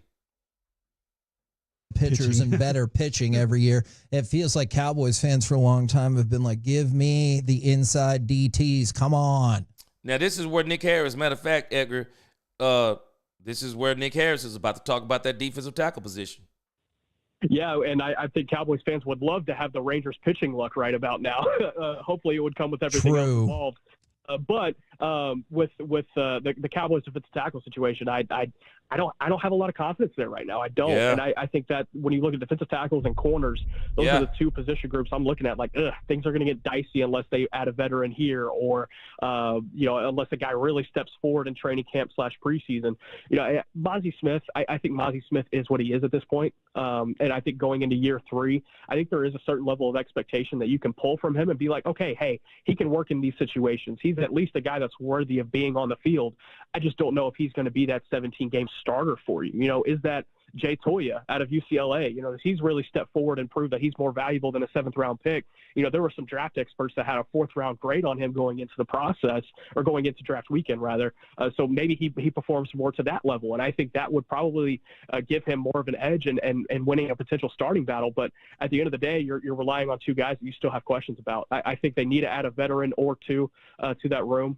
You have Solomon Thomas. Can't he slide over at that 1 tech spot and work? I don't know. I don't think I have a confidence in that. If it were me, I would go out and get a veteran 1 tech and hope that can help solve some of your issues. I think the biggest question. See, again, like I said before, Nick Harris is saying the quiet part out loud. I mean, I do believe the reality is, whether we accept it or not, the reality is, if this is the thought process the Cowboys are having, I don't even think you wait on this. I think you go ahead, and if you get an opportunity to get a guy like DJ Reader, I say you bring him in. I just say you bring him in. I don't think you wait. I think you go ahead and bring him in. I do. I think you bring him in. If you get a chance to get DJ Reader at a good price, you bring him in. You can't have, I mean, if you can have Mozzie, he's on his third year, so you're going to have him next year. If you can have DJ Reader, Mozzie, and Jay Toya, man, that's a pretty good rotation of one techs. It really is. It really is. I mean, it would definitely be good to have through training camp. I don't see why not. But again, Nick Harris is saying the same thing. The quiet part's out loud. We can say what we want to say about Mozzie going to take a step and people are all disconfident. You know, people are saying he going to be good and he's still wanting a one tech. I hear you. I hear exactly what you're saying. Yeah, you also want that one tech in case Mozzie don't make the step that we think he's going to make. And again, I think Mozzie makes a step. The question is, how big will it be? Daniel M. said, I think after June 1st, they're going to get Ramsey, and that's why they've been quiet. Diggs, Ramsey, and Bland would be a no-fly zone threat. I'm wondering about Diggs, though. I'm wondering about Diggs. If Ramsey comes in here as a cornerback, I'm not wondering about Diggs no more. Diggs will be out. Savon Revel Jr. is going to be a part of this equation. Book it. Savon Revel Jr. is a part of this equation. And so is Kyrie Elam. And if they really show out during training camp, I do think, I would say the Cowboys might trade Trayvon Diggs early on. You know what the problem is? I don't think that Trayvon Diggs would command more than a fifth or a sixth. Because I don't think anybody is sold on his rehab yet. And I'm not saying the rehab process. Everybody knows the procedure that he had. Nobody's done. Nobody's done. There is no one, I believe, right now that would even think about giving you anything for Trayvon Diggs. The Cowboys can cut him flat out at the end of the season and save $10 million off the top. And I do believe they're going to do that at the very least. And if they were to try to trade him, you know, say, okay, we don't just want to save the $10 million. Maybe we can trade him. Who's going to give you more than a fifth or a sixth for him? Who's going to give you more than that for him? Going to have a hard time with this Trayvon Diggs thing. I don't think he's a part of the long-term equation. But again, we'll see what happens. And again, if Ramsey was to come, he'd be a cornerback. I mean, not a cornerback. I think he'd be a safety. But again, you think about this. I'm kind of what Poobie D is right here. I already talked about this in the video I made. I don't think Jalen Ramsey I don't think the Cowboys are picking up Jalen Ramsey. You're talking about $25 million for one season. I don't think he's coming. That's a lot of money to eat right there. I don't think he's coming. I don't think there's no way you can rework that deal either. So that $25 million, you got to eat that this year. You have to eat that this year. I don't think the Cowboys are going to do it. Daniel M said, he said, can I also give you another thing too on Ramsey? Him and Pickens in practice will become so noteworthy, and that would bring a fire on the team they haven't had since the 90s. Yeah, I think it would be good, but I don't think it's going to happen. I just think his price tag is too high. I think his price tag is way too high. David Beverboy David. David said, acquired Jerry is so dang on wonderful. Keep that up, Jerry. Yeah. Yeah, he's been very quiet. And I do think it's been a breath of fresh air. Even CeeDee Lamb said there's been no noise other than football. Yeah, I think everybody's liking it. Everybody's liking it. Pick and Pop, he said, everything ending and back is the unknown to be truthful. He said, we need to gel quickly. Yeah. Yeah, and unfortunately, we're not going to be able to take the preseason to do it. We're not going to be able to take the preseason to do it. We're going to have to do it in the regular season. So that means and this is why I'm so glad we're playing the Philadelphia Eagles. I want us to really, really, it's a very motivational game, very emotional game, this Eagles-Cowboys game. The Cowboys have pretty much owned the NFC East. Everybody's saying stupid stuff now like the Cowboys are the last in the NFC East. They're saying these things. This is going to be a very emotional game. They're going to be raising the flag, hoisting that Lombardi. I mean, it's the opening night. Nobody else is playing but them. The Cowboys are wanting to prove themselves and tell everybody we're back. I am so glad, C-Base, that's the game they're playing, because it's a very good measuring stick. For a first game, it's an incredible measuring stick, and it's the exact one the Cowboys needed. I'm glad they're not starting, with an easy schedule. No, I'm glad. This is exactly what they need. Yeah, Daniel M., Nick Harris, I'm telling you, boy, he going to drop some bombs on us. He just dropped some bombs on us about Mozzie. And now he's going to come back and drop some bombs on us about Tyler Guyton. Let's check that part out. Question mark on the offensive line is still the left tackle spot and Tyler Guyton. Yep. Is there any way to know any advancements he'd made in this offseason, or is it just we have to wait till training camp and preseason to see that? Or have you heard that things are kind of going in a positive direction for him?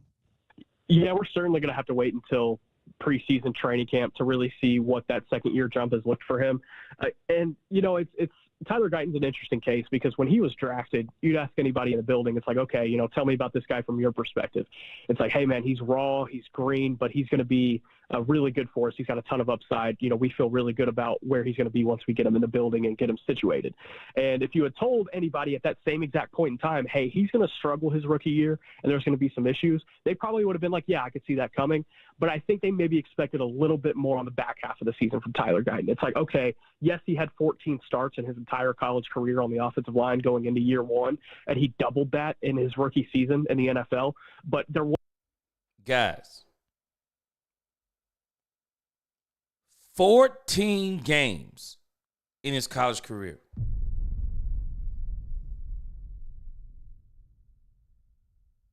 That's crazy.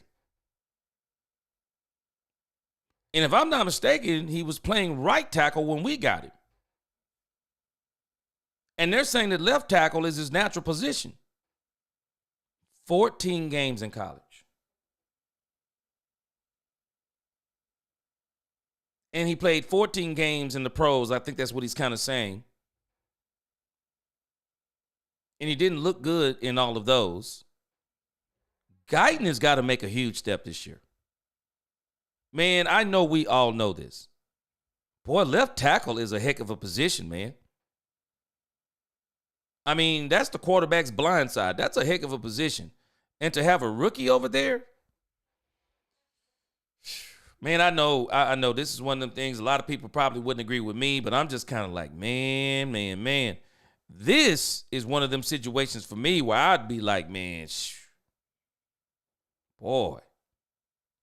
I know a lot of people are saying don't give up on him. I don't know if it's so much not give up on him, but, man, this is a very big question mark. This is a very big question mark. If Guyton isn't right at the beginning of the season, it's going to hurt you. There's no doubt about it. It hurts us. My man Bama Boy, he said, we missed out on my Bama Boy Dalvin Tomlinson twice at DT. Now he's gone again. But what about Sean Robinson, my other Bama Boy? I hadn't really heard a lot about him, but who I've been hearing about in particular, I keep hearing about DJ Reader. That's who I keep hearing about. And so the Cowboys have been pretty quiet, but that's exactly who I keep hearing about. Richard Owens, he said, we have a good chance to get Ramsey because he wants to be relevant and paid, and I believe he will take less to be seen in the same light as Prime. He can't take less, though. Yeah, he can't take less. That's the issue, Richard. He can't take less. He can take less after this season, but even then, I guess the Cowboys would have to, I don't know, he's got the void years too. But the problem is He's got to get that $25 million guaranteed. I don't think the Cowboys are going to do it. I don't think they're going to do it. I'd be shocked if they do it. I don't think they're going to do it. Edgar said, he said, yeah, if we can get Reader, he said, heck yeah, but Jay Toya is going to be a star. If he gets on that field, he is going to turn heads at training camp. I hope so. He'll push Mozzie. It'll make him better. Poobie D said Mozzie will be a problem. C-Bay said, I trade Diggs for Ramsey, and that's me. Yeah, I think, though, Ramsey's money is going to be the thing. We'll see how it turns out, but I think his money is going to be the things. Dang Lim said, do you also remember if you trade Diggs in 2026 offseason, then you have Bland, Ramsey, and Ravel as a 2026 core at cornerback. I don't think Ramsey's coming as a cornerback, Daniel Lim. If he comes, he will not be a cornerback. I think he's going to play safety. I think he's going to play safety if he comes. So it's not going to solve the problem at cornerback. I think he's going to be a safety because he's not a top flight cornerback anymore. Can he play safety? I think he can play that really well. I think he'd be really good at that. But corner, that's asking. I think that's asking a lot of him right now. I hope Diggs don't rush back, man. I just be honest with you. I hope Diggs don't rush back. I really do. I hope he don't rush back. But C-Bay said he'd like the Ramsey combo. Again, I just think he's going to play safety. I don't think he's going to play corner if he comes to the Cowboys. I don't. Edgar, he said, I don't think they trade Diggs after he gets back on the field. Yeah, I could see if Diggs looks good, I could see them saying we want to see what Diggs, Bland. But again, Savon Revel Jr. is an outside corner. Even Kyer Elam is an outside corner. This is going to, man, you know what? This is going to be very interesting. Because again, I don't want us to take Kyer Elam out of this. They said he's already been turning heads in OTAs. If Kyer Elam comes out this thing banging, hey, man, this may really help us in so many ways. It's crazy.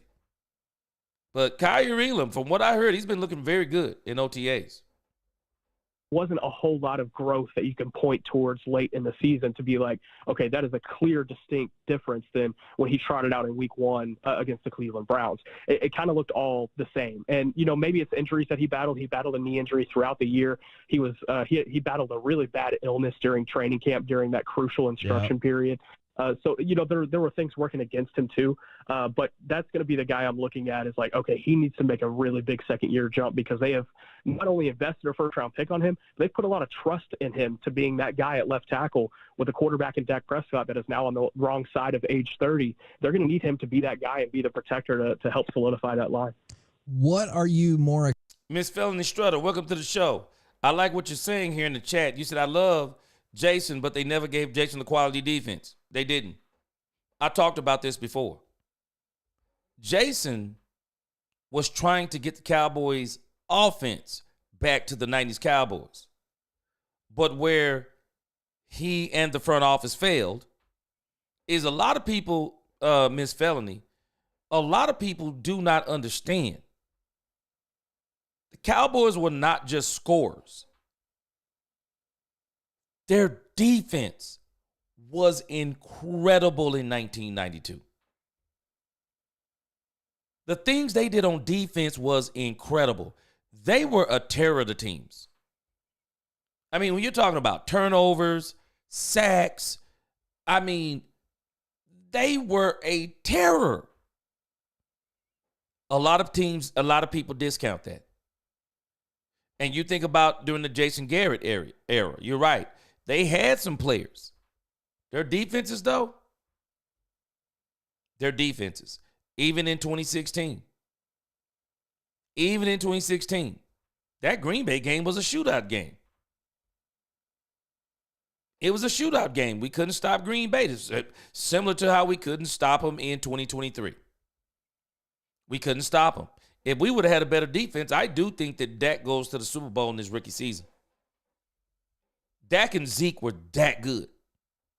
Dak, Zeke, Witten, Bryant, Tyron, Zach, they were that good. They were that good. Rookie Zeke and rookie Dak were that good. Didn't have a defense. Trenches win championships. You got to be able to control both lines of scrimmage, not just one. You don't. It's hard to win championships in shootouts. It's hard to win championships in shootouts. Because you might win one shootout, then you lose one. And if you lose one, you out. Yeah, C-Base, I agree. He says Philly's the testament game week 1. I love it. It's going to be the tone setter. He says it's to set the tone of how this team is going to perform against the better teams. Let's get it. Let's get it. Come on with it. And C-Base, and this is why I keep saying, and I'll be saying this during that first week, we can't lose that game.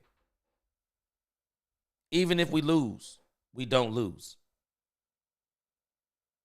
It's going to be the measuring stick. We don't lose that game, even if we lose. If we win that game, we win that game. If we lose that game, we still win that game because it lets us know where we are. And if we win that game, it definitely lets us know where we are.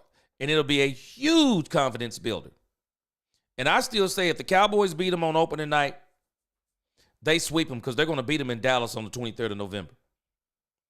The Cowboys will sweep the Eagles if they steal that game in Philly on opening night. They'll sweep them. Yeah, Miss Felony, Jason had 4 players on defense, Super Bowl quality. Yeah, they never really gave him the defense. This is one of the first times that I've seen the Cowboys really go after, since the 90s. It's one of the first times I've really seen them go after defense the way they're going after it, and I like it. Daniel Lim, he says, but let's say they do get Ramsey. Does that mean they are serious about 2025? Hey, let me tell you, if you get Ramsey, you have to be serious about 2025. You have to be serious. And we're going to get into the Ramsey discussion after Nick Harris. I'm going to save that. But yeah, we're going to get into that before we get out of here tonight.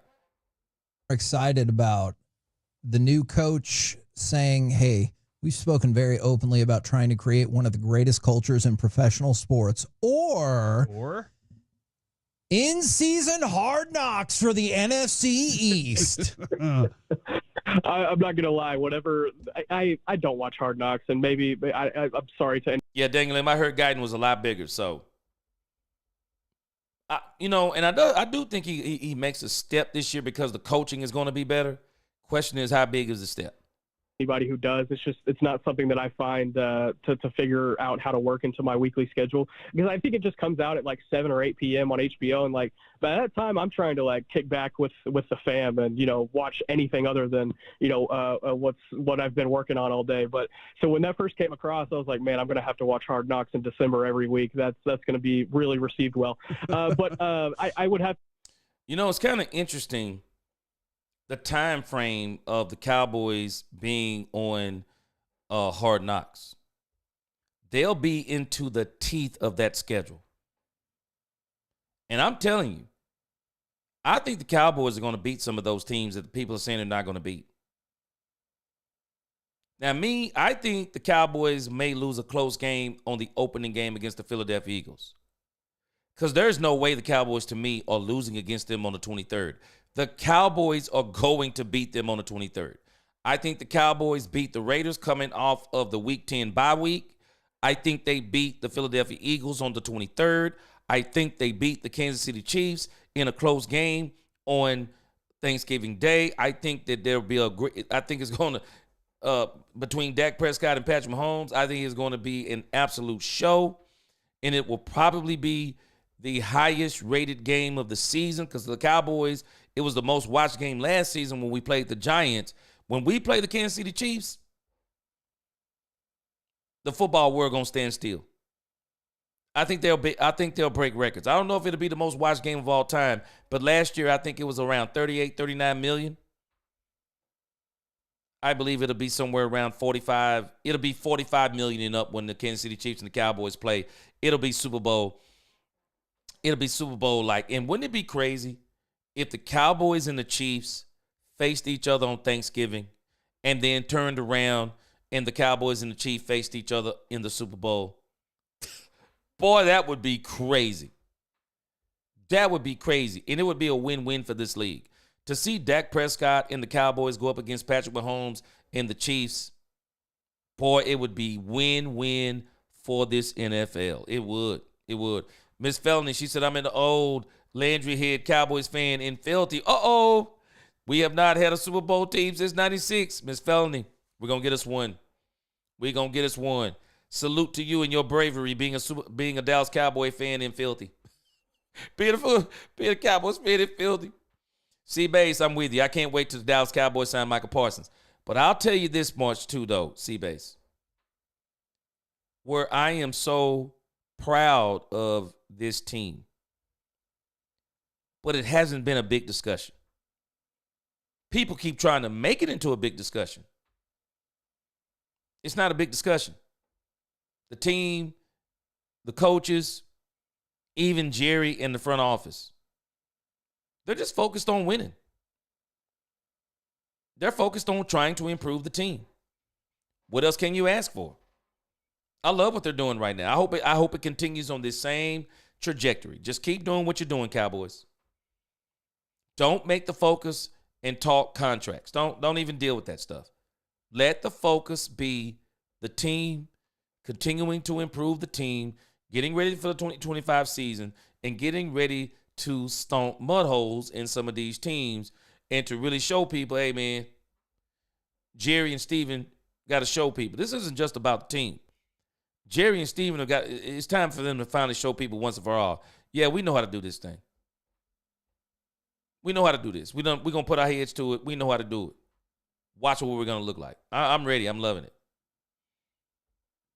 I would have to say it's a little bit of both, right? Because you're going to see a lot of behind the scenes with what Brian Schottenheimer is trying to instill from a culture standpoint.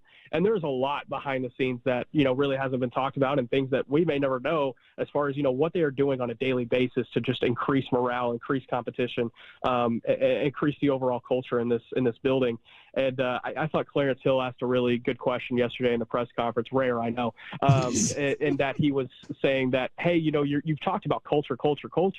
Does that mean the culture wasn't good before? Like, how are you changing a culture that y'all have been talking about previous times as being good? What exactly goes into that? He's saying it's more so just trying to make it our own, and we're trying to make it a place where we all want to come and compete every day.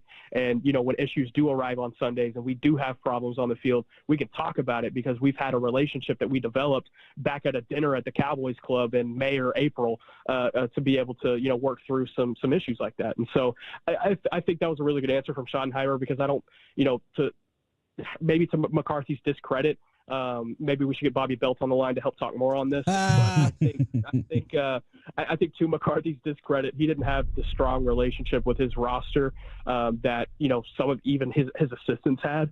And when issues did arrive on Sundays, he didn't really know how to handle those at times. So I think that's an issue that Schottenheimer maybe saw firsthand, and wants to make sure that that's one of the bigger things that he addresses moving forward. What's your? Come on, man. Let's just be honest. The culture was terrible. The culture was terrible. Dak Prescott was screaming it every single week last season before he got hurt. Can anybody remember a week where Dak Prescott wasn't saying that there was something wrong with the culture? Dak was all for his team, but Dak was saying there's something wrong with the culture. We're not practicing right. We're not practicing hard. I mean, it was all kinds of stuff. And I was saying it last year when I first started this channel. I was saying, are y'all listening to Dak Prescott? This dude is indicting Mike McCarthy. He's advocating for him while he's indicting him. And a lot of people don't realize that I'm going to go back and do a video on this tomorrow.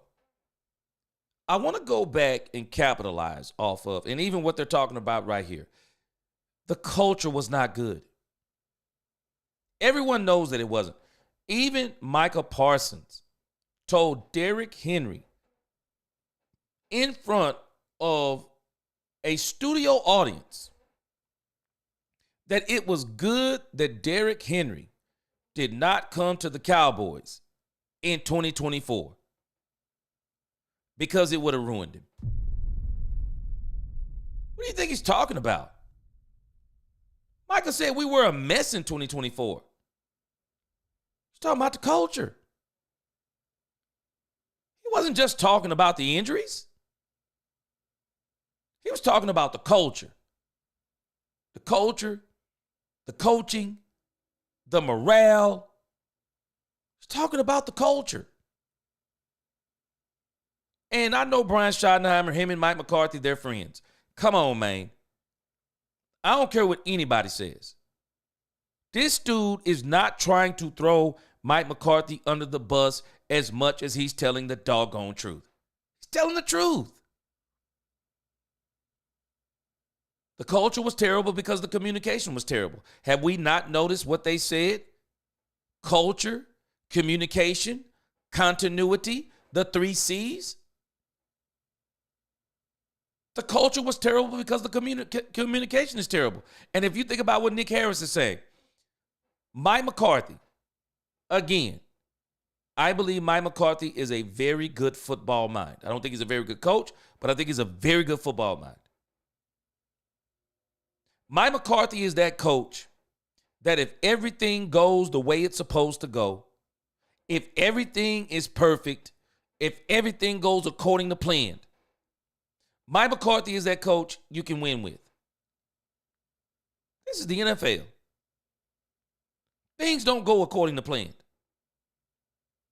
Somebody gets hurt. Another team, maybe they have a game plan that you didn't anticipate. The weather changes. Maybe there's a turnover in the game. It's a momentum changer. And I'm talking about going against you. Maybe there's a big time penalty at a certain point in the game. Maybe you're going in at halftime and you got to make the choice between getting a first down or kicking a field goal and going in ahead. There's so many different variables. You have to know how to be able to adjust, not just at halftime. You got to be able to adjust mid-game, in-game. First 2 drives, something isn't working. Hold on a second. Man, these guys got a whole different scheme, or they're doing this. This is something that we didn't anticipate. Okay, you on the sideline. Hey, man, let's get the whiteboard out. Get these computers out. Well, this is what we're seeing. Boom, boom, boom, boom. Okay, let's change this to this and this to this. Mike McCarthy couldn't handle the variables. He couldn't handle the variables. He couldn't manage the clock. He didn't understand situational football. He didn't understand that there were certain times that maybe you need to bring your team in for a moment and say, okay, here's the situation. Here's what we don't do in this situation. I mean, that just wasn't Mike. And then when things would break down, then you would get the attitudes of the players because they're frustrated because the adjustments are not being made. They're finger pointing. They're mad at each other. There's just no continuity on the team. And this is one of the reasons why I said it always seemed like it was 3 teams. It was the offense, the defense, and special teams, and they were not all on the same page about winning. It just was crazy. It was chaotic to me. And so Brian Schottenheimer, he's trying to walk a fine line because him and Mike McCarthy, quote unquote, are friends. But it is what it is, man. It is what it is. The culture was terrible.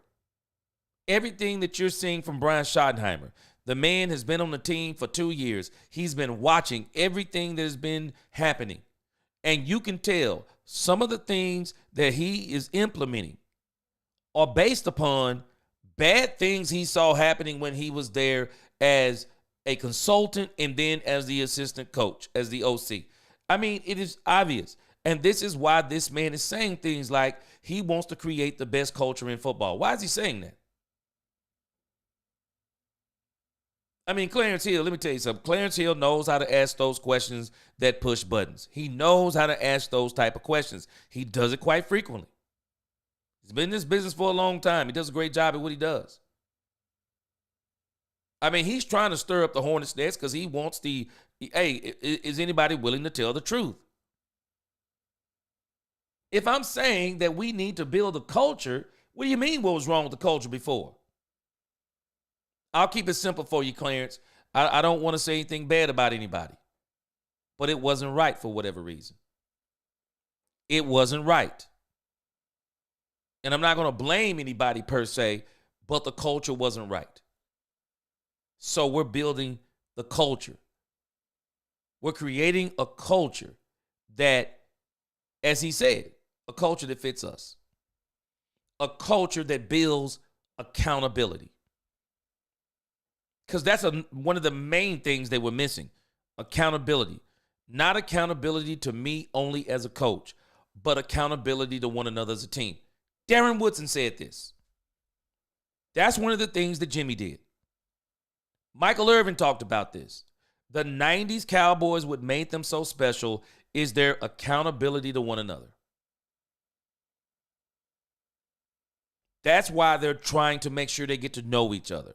So that when you get into these situations on the field, that people don't start finger pointing, and people don't start arguing and fighting and forming their little cliques on the sideline and all this stuff. No, man. Everybody shut your mouth. We know what the goal is. We know what we're supposed to be doing. Let's buckle down as a family. We love one another. We got each other's back. United we stand, divided we fall. No, we got to be united. We got to win as a team. We win as a team and we lose as a team. We're not going to sit up here and blame one play. We're not going to blame one player for losing. We're not going to give one player the credit for winning. When we win, we win. When we lose, we lose. And we don't let somebody go out there like Dak Prescott and take all the blame anymore. That's the culture they're trying to build. That's the culture. And again, I'm sorry, Brian. Hey, bro, it is what it is. What was wrong with the culture before? Clarence, how long you been here? Yeah, you know what was wrong with the culture. I told him, but I understand. Mike McCarthy is his friend. But yeah, you better believe Brian Schottenheimer is trying to correct a lot of wrongs here. There's no doubt about it. Prediction for the Stars-Oilers series. All right, that's going to be it for him. But I really do think that Nick Harris has some very good stuff to say. I do. Daniel M. said they're going to let Steele finish, put his contract, and move Guyton to right tackle in the next 2 years. You know what? Wouldn't be a surprise. Wouldn't be a surprise. But again, hey, Daniel M., boy, Terrence Steele could come and knock our socks off this year. He can knock our socks off this year, so we never know. Miss Felony says, who's stopping the run? Everybody's asking that question. That's what Nick Harris was talking about earlier. And that's why post June 1st, I think we're going to see something. Because Daniel M., let's play devil's advocate for a moment.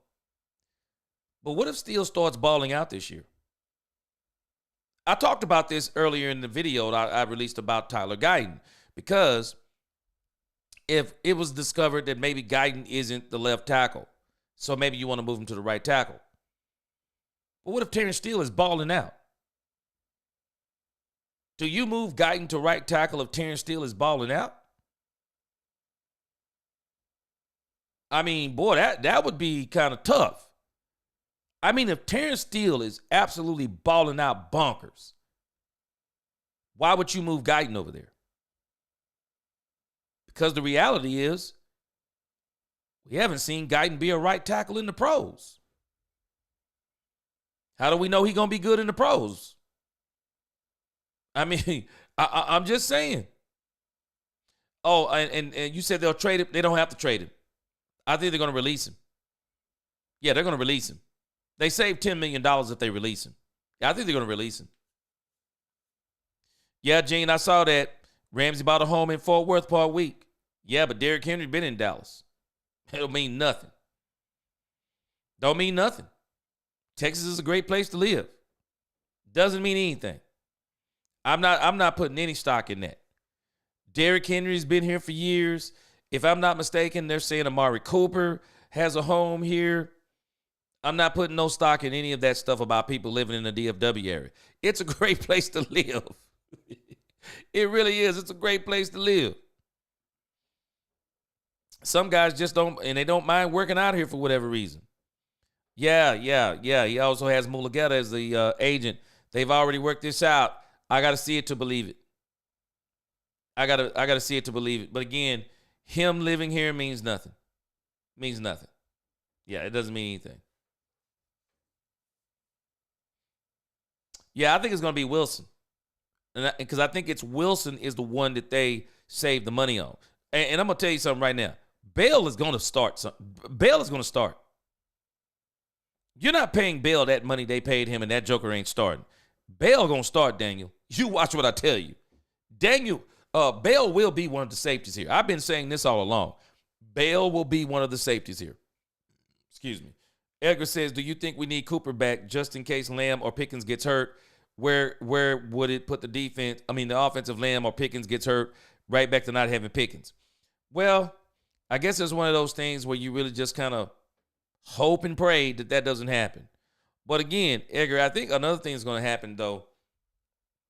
I think George Pickens is really going to force Jonathan Mingo, Jalen Tolbert, going to really force them to have to step their game up. But not only that, they may even look better with a run game if one of those guys went down. The offense still may look good. So I'm not as worried as much as about somebody getting hurt. It's a part of the game, but I'm not really worried about it. Yeah, I'm not really worried about it. C-Base, he's talking about that Eagles game. I'm telling you, I don't think we can lose either way. I think we're going to be good. Newhouse fam, what up with you?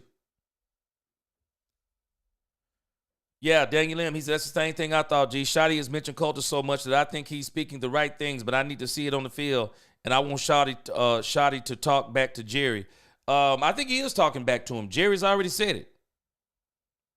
Yeah, Jerry's already said that he talks back to him, and not in a bad way, but he said that Schottenheimer's banged the table on some things, and he appreciates it.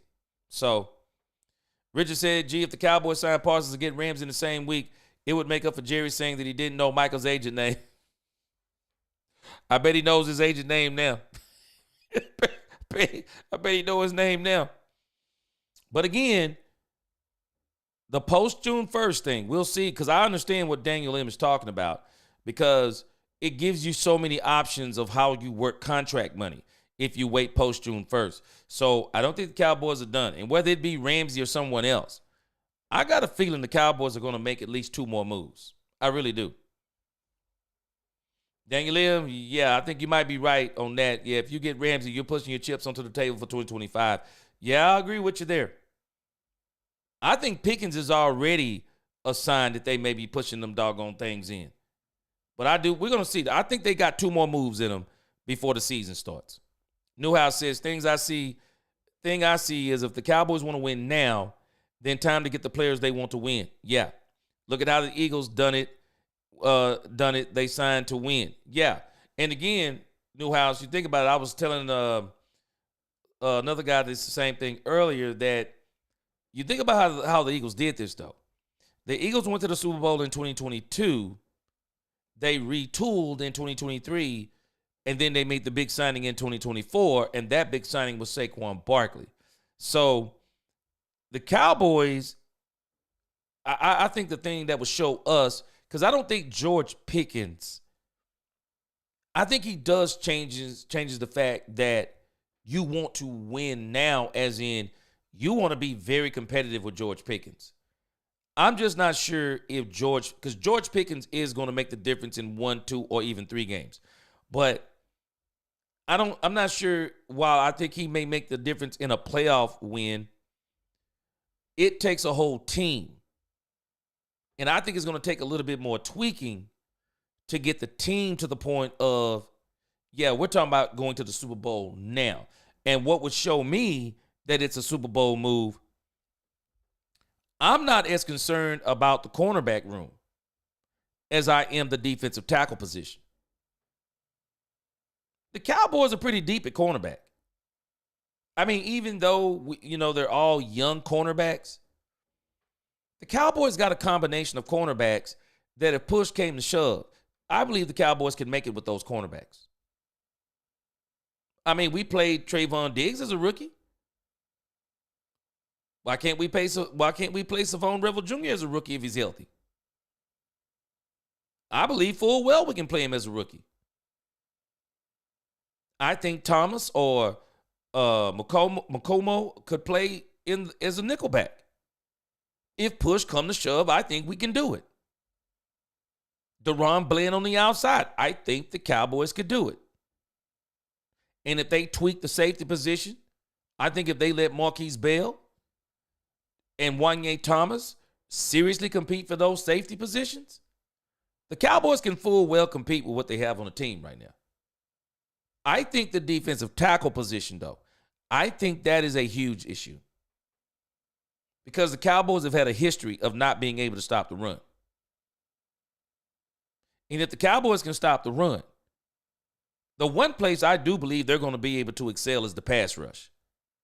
And when you got a pass rush, that pass rush may be good enough to where even with the cornerbacks we presently have, they'll be good enough back there to be able to stop some people. I think they'll be good enough. And if you don't get Ramsey, I still say you got Stephon Gilmore back in your back pocket. I do. I think you got Stephon Gilmore in your back pocket. Lisa says we didn't have a culture with Mike McCarthy. I agree. And the culture we did have, Lisa, was terrible. It's terrible.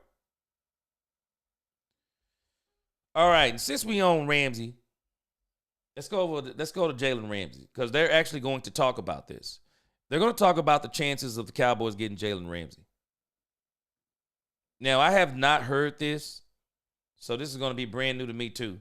So I want to hear if they're saying some of the same things that we're talking about. Let's see.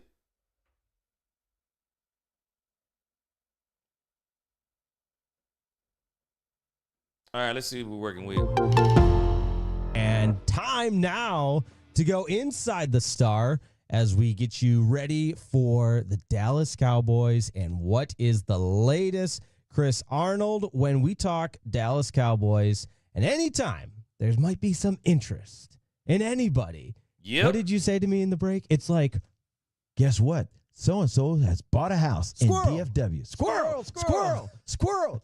The Cowboy fans go absolutely nuts. Media have to react because they got to say, wait a minute. It might be something to do this. I want to make sure I'm in the loop. And all of a sudden, it goes viral for maybe the right reason or wrong reason. You never know. So the latest, the ESPN's Jeremy Fowler talking about potential trade targets for a very, very talented cornerback, 3-time All-Pro, Jalen Ramsey, who has been linked to some trade rumors and likely won't stay in Miami where he currently is. After June 1st, he's gone. That's right. And so some potential suitors. That's what we love. And this time of year with the semantics of it. Team building is a sport. I've always said this. That is why the NFL is a 24/7, 365 league. And I was like telling Fred over and over again, and he agrees with me. There's no bandwidth for a spring football league. Even though there might be some talent there, you just can't keep up with all that stuff. You got the combine, you got free agency, you got the draft, you got the OTAs, you got the mini camps, you got training camp and the season. And there are people who don't even care about the season as much as the team building itself. Right, they just want to talk about. They want to talk about the draft. They want to talk about the moving parts. Yeah, trades. Again, team building is a sport. So with that being said, we're at the phase right now where, like Jalen Ramsey, could he possibly be a Cowboy? Well, let me tell you why there's some hints. It's a long shot, and I don't think it probably will happen, but there's some hints. The hints are this. Yep, the Rams would love to have him back. He won a ring with them, and we know the guy. We love the guy. We'd love to have him back. Then they talk about, Jeremy mentioned like Washington. He also mentioned, I want to say the Giants. But the bottom line is he's talking about the NFC East, and he throws in the Cowboys. And someone actually said, I'm not making this up. He said, we've got reports that Jalen Ramsey has bought a house in DFW. Doesn't mean he's going to play for the Cowboys, but he's bought a home here. And, of course, the spidey senses go off with everybody because Derrick Henry bought a house down here, but Derrick Henry at that time wasn't looking to play for the Cowboys. His wife's family is from here, and so they bought a house here. But he was here the time that they could have got him. Jalen Ramsey, the reason, the other connection of the dots, I don't know if you heard this story or not. Draft day, the Cowboys actually had a lot of interest in Jalen Ramsey and Ezekiel Elliott. And Jalen Ramsey loved the Cowboys, grew up loving the Cowboys. And he tells this story, I forget what sports show on ESPN or something. He's telling a story about draft day. He's up there at the draft with Zeke. They're sitting side by side. The cameras are on both of them. And when the Cowboys make the pick, and he loves the Cowboys, they pick Zeke. And all the cameras just shifted in front of Zeke. And there was nobody in front of him. He said, I'll never get that as long as I live. And by the way, he was saying a year after that, he'll never play for the Cowboys as long as the Joneses own the team because he was mad at them for not picking him. So, of course, that's emotion. He's already got a Super Bowl ring by now. He's a veteran. He fits in an Eberflus system. That's why fans are like, oh, maybe. But maybe not. Jalen Ramsey's important to point out, 30 years old, so certainly nearing, I don't want to say the back nine of his career, but an experienced veteran, like you said, but played in all 17 games last season for the Miami Dolphins. And statistically speaking, I think he's always been a guy that quarterbacks in the opposing offense just avoid. You know, he can be the guy that takes out a receiver. Like a shutdown. Correct. So last season. And he also could play safety. Yeah, he tallied 60 tackles, 11 pass defended, and 2 interceptions. So the other reason why you like him is because you don't know the health of the other corners. You don't know how healthy Deron Bland is. You definitely do not. Well, Deron Bland should be healthy. You don't know if Trayvon Diggs is going to be back before halfway through the season. And the rookie you just drafted, you don't know when he's coming back. Yep, Ravel returning from a torn ACL of his own. It would be a huge move. Which, by the way, the offseason has been what was the go-to? Selectively aggressive. I think with the offseason, been selectively aggressive when you talk about bringing in George Pickens. And, that was a trade. And so they said, wait a minute, they're open for business. Unlike last year. Right. That's right. But that'll be interesting to see. However, CA, you know we've got some of the absolute best right here in our own building that have a pulse on the Dallas Cowboys like no other. You got Bobby Belt, the insider. Sources. You got Brian Broaddus, who Broaddus tweeted this out yesterday. I think it's important to put a little context behind it. His tweet saying, hearing late last night that the Jalen Ramsey news was not accurate, according to a couple of folks I got to talk to. Don't think I was getting steered the wrong way. So here's the deal about that. And Broaddus is exactly right. Cowboys do not mind rumors, though. That keeps their name. Jerry always put it like this. He said, you want to be relevant. This is before viral came out. You know, back in the 20th century, you got to stay relevant. So they don't mind rumors. The one thing about it is they don't want to pay him his money. And here's the breakdown on his salary. He's due $1.1 million something for this upcoming season. But then it balloons because he got 2 more years left to like $10 million and then $20 million. So those are those last 3 years. And Miami's trying to ditch him after June 1st because of the June 1st designate. They don't have to pay all that money. They want Miami to eat some of the contract, though. I'm talking about the other teams that are interested. Miami's like, I don't know about all that. A bowler? Suge Midnight, what's going on with you, man? Good to see you in here. Suge Midnight, he said, G up late putting in that work. Yes, sir. He said, hope you hope you all had a great and blessed Memorial Day, Brother G and LTC familiar. It was a quiet day for me for the most part, but it was pretty quiet. But again, I appreciate you, Suge Midnight. Good to see you up tonight.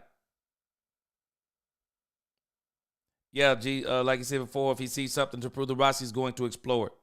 And I do think post June 1st, I think that's what it's going to be. I think that's where everything's going to start happening and swinging. I really do. Yeah, C-Base, yeah. Again, buying a house in Dallas, I'm just telling y'all, it's not shocking. I mean, this is a great place to live in this area. There are some areas over here that are really great to live in, so it's not a surprise. Ramsey buying a house here is not shocking because Henry did it too. So did OBJ. Yeah, it's not shocking. Man, Dallas is a great place to live. It is. James Morris, he said, I'm thankful for all the Cowboy content creators. He said, G have it going on, and they're and are one of the best. Appreciate you. He said, I'm thankful you keep rocking after dark and even in the darker off season. Thanks, man. Appreciate you, James Morris. Yes, sir. Yeah, this man, appreciate you, Gene. Appreciate all your support, man. Just thankful, man.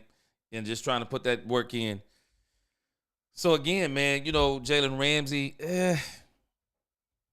I'm just not sold on this whole Jalen Ramsey thing. I don't even think I think it's great to speculate, but I just don't think it's an issue right now. Let's finish this out real quick.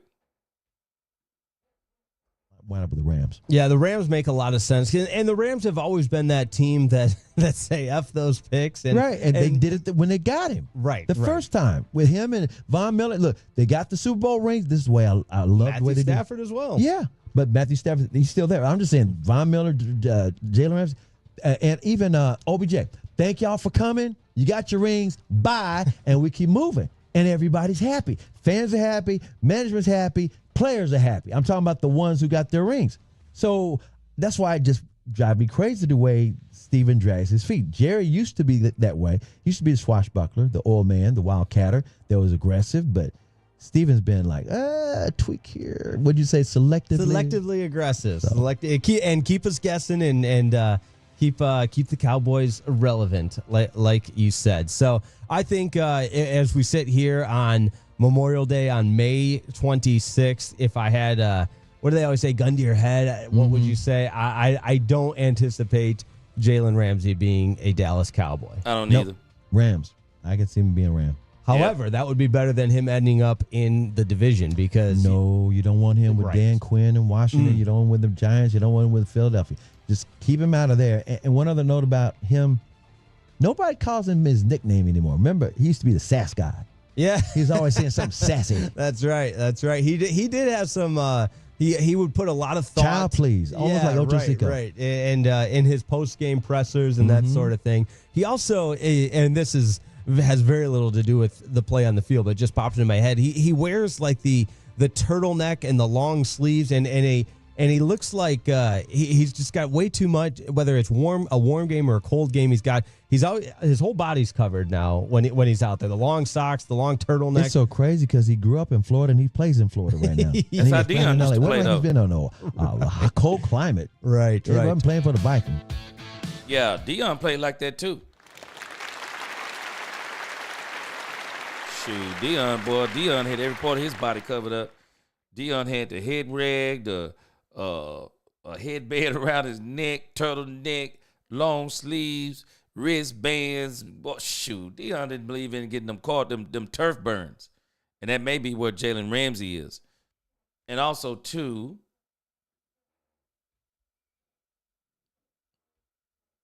let's see here. I think this is the one about Jalen Ramsey. Also, yes, let's see.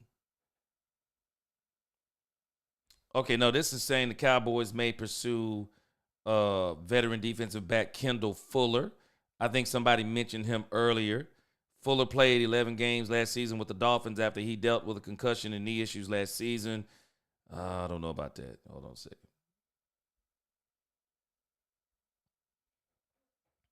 Yeah, this is not the one I'm looking for. Y'all hold on. I'm going to get the Jalen Ramsey one. But Jalen Ramsey, they're talking about the Jalen Ramsey thing. And I noticed he said that the teams that are interested in Ramsey, they're wanting the Miami Dolphins to eat some of that contract. Yeah, they're wanting them to eat some of that contract. So we'll see how that goes.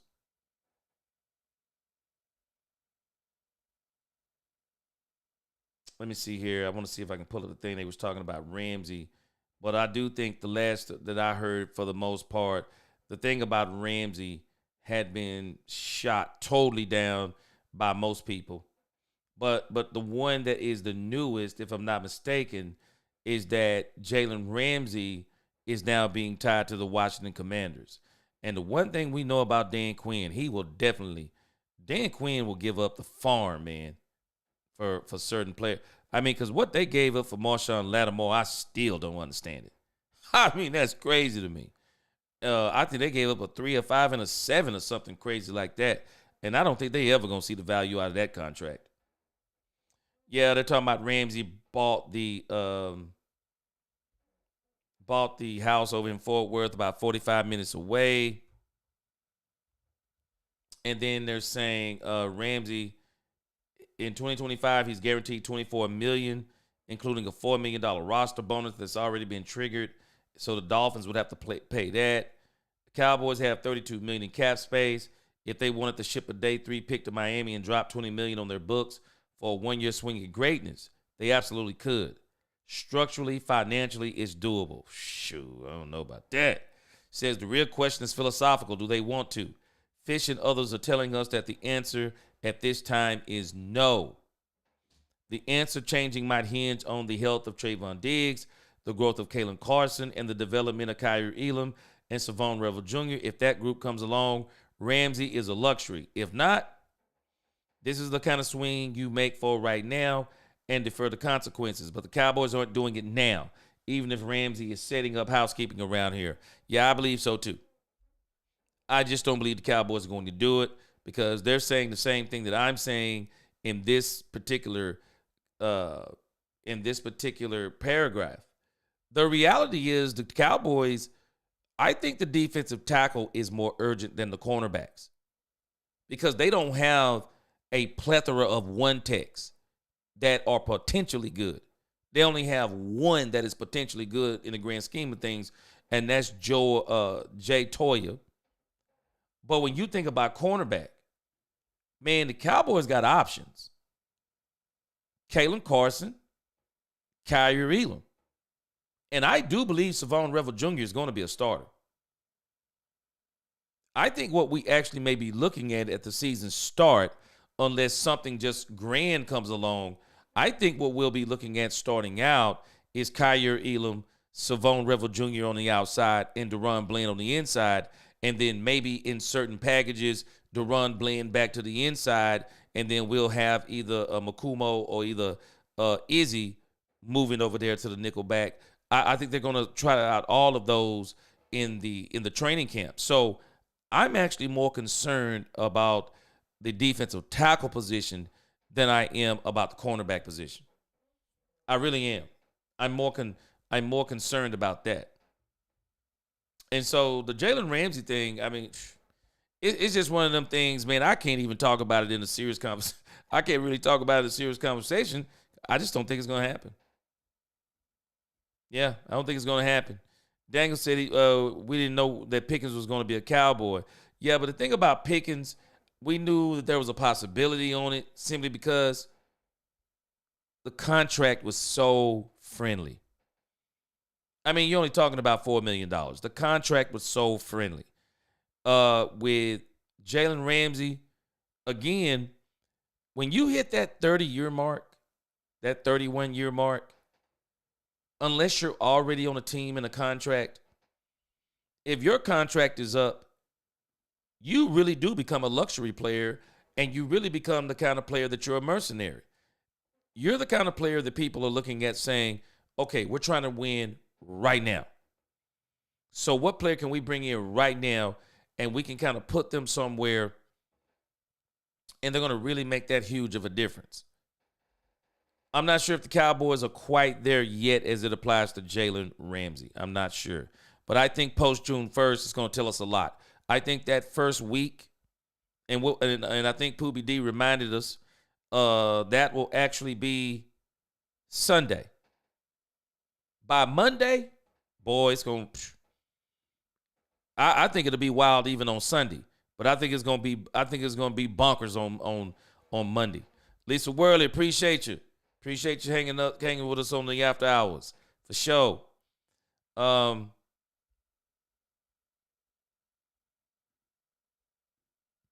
Lisa says, you notice when we had Mike McCarthy, Jerry and Steven didn't want to make no moves on good players. Now that he's gone, we're all in for real. Facts. That's why, Lisa, I don't believe it for a second. people were talking about, oh, the Cowboys wanted to bring McCarthy back. No, they didn't. No, they didn't. No one can convince me they did. I do not think they wanted McCarthy back. I cannot be convinced. The way they did this thing with Mike McCarthy in his last season, I don't believe it. I don't believe it. I don't think they wanted him back, and they showed it. Newhouse said, we don't need any bad knees. Yeah, I see. Jared Garcia said, I just wake up and you guys staying here. My God, you guys love the Cowboys. Yeah, this is Cowboys After Hours, man. We do it late on these After Hours shows. Daniel says, if we get DJ Reader, yeah, that's an all-in move. Yeah, Jerry mentioned, but man, if you get Ramsey, that's a Super Bowl chip. Yeah, I do. I think he could be, especially if you play him at safety. Daniel Lim said, if we don't address the two needs before September the 4th, then I don't think we're serious about 2025. I do. I think they're going to address them. I do think they're going to probably address them. Now, let's keep this in mind, Daniel. Might not be with the players that we want, but I think they're going to address it. And I do think I just got a feeling that Stephon Gilmore could be in the plans. I think he could be in the plans. I think it all depends on how things are shaking down during training camp. I am not going to be surprised, Daniel M. DJ Reader is one of these things that you just keep seeing kind of flashing, kind of like George Pickens did. I could see DJ Reader being a Cowboy. I really could see DJ Reader being a Cowboy. Jay Toya challenging Mozzie Smith. Mozzie Smith taking another step. And I don't see nothing wrong if the Cowboys have Jay Toya, Mozzie Smith, and DJ Reader if they can fit them all on the roster at the same time.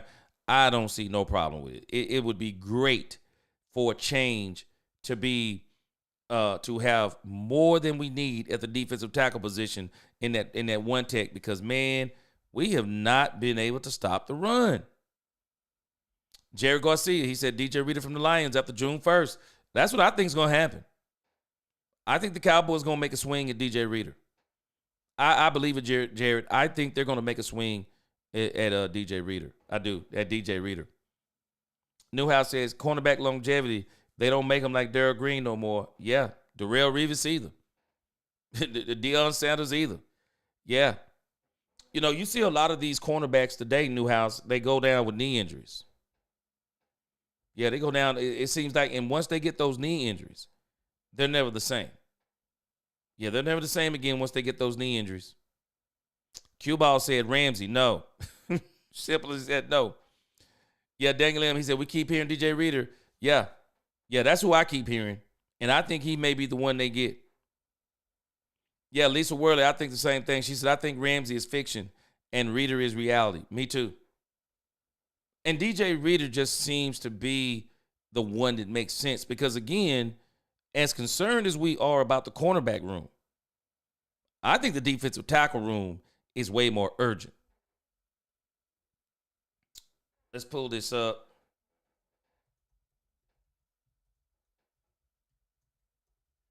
And the reason why I think it's way more urgent is when you look at the cornerback room, the reality is the cornerback room is actually pretty full. Savon Revel Jr., I think he's going to be a starter.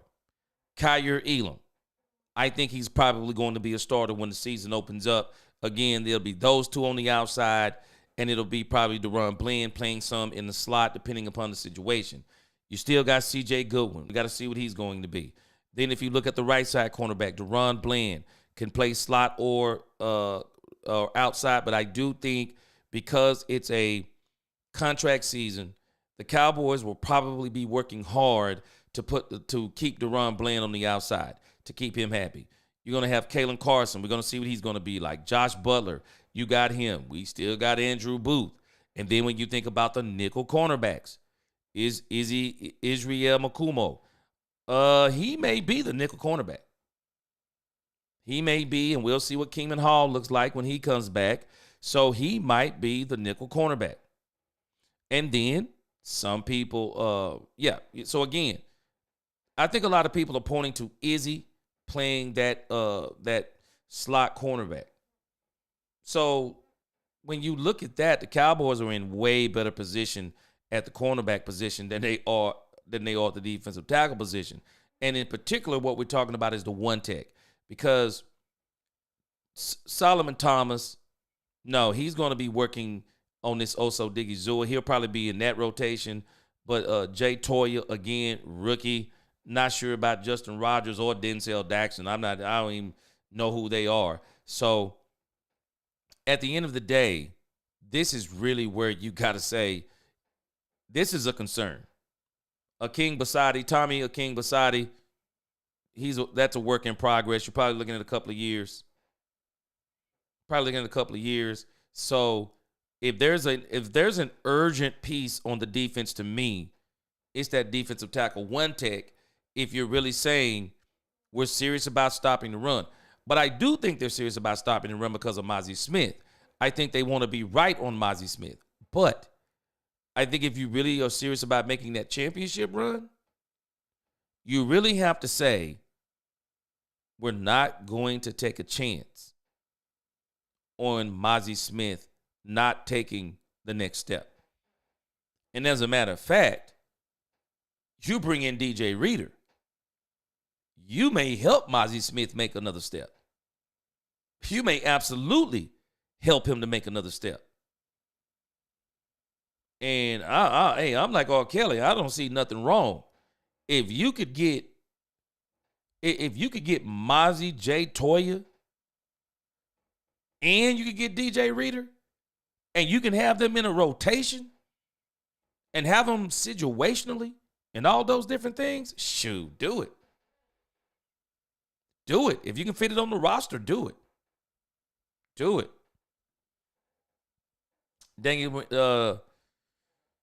Daniel says, Newhouse fam, he says facts. C-Bay says Reader is a Cowboy post June 1st. That's kind of what I'm thinking too. Newhouse fam said Ramsey would bring physicality. That's what you definitely right on that. And mentor the young cornerbacks, but I wouldn't take the chance. I'm not sure if the Cowboys are either. I think that DT is going to be, the defensive tackle is going to probably be what they do first. Daniel M said if Reader gets cut, the Cowboys could have competition in his services. Yep, they're going to take a chance on it. I do believe they're going to take a chance. Because if they were not going to take a chance, they would probably already have done it. Or the Detroit Lions may want to get something. And if the Detroit Lions see nobody is moving, maybe the Cowboys wait until the midnight hour, Daniel M., and maybe they swoop in and say, okay, we'll give you a seventh. We'll give you a seventh rounder for him. You know, you go in there, maybe you'll give him a fifth rounder for him. You swing in there and get him, because I'm pretty sure there will be some competition for him. C-Base, I said Izzy in the slot and Madman. I agree with you, Newhouse. Yeah, a lot of people are saying that Izzy can play in that slot. Jared says DJ Reader, Toya, Justin Rogers, Aking Basadi lets Mozzie fly to the waivers list. I don't think they're going to do it. I think they want to be right on them, Jared. Yeah, Daniel Lim, I think they want to be right on Mozzie. When the Cowboys draft you in the first round, man, when the Cowboys draft you in the first round, they're going to give you excuse me. They are going to give you every chance to succeed. They really are going to give you every chance to succeed. And I do think they're going to give Mozzie another year to succeed. They're going to see what he does. Yeah, this is what I heard too, Daniel. He said the reason why Reader could be cut by the Lions is because they just signed Tyleek Williams and they got to pay Hutchinson. Yeah, that's what I'm hearing too. Man, when you get that many players, that's what happens. But they already got a pretty good defensive line, man. They really do. They got a lot of depth on that defensive line. Their only problem was they got decimated with injuries. C-Base says that's a lot of beef, Reader. A lot of beef. Reader, Toya, Osa, and Mozzie. He said that's a wall. And then you throw in Solomon Thomas in there. Man, I love that rotation. Boy, I love that rotation right there, man. Newhouse says, gee, Izzy is a ball hawk. Yeah, I remember that. And that slot will be the right position for him. Yeah. Yeah, and again, that's why I say as far as the defensive back room, this is going to be a great battle because I think the Cowboys have a lot of players to where I'm telling us, I could see a situation where Marquise Bell and Wanye Thomas could take the place of Malik Hooker and Donovan Wilson. I could see Malik maybe getting traded, and I could see Donovan Wilson being cut flat out. Because if I'm not mistaken, let's see. Donovan Wilson could find himself as a post-June 1st cut. If I'm not mistaken, he could find himself as a post-June 1st cut.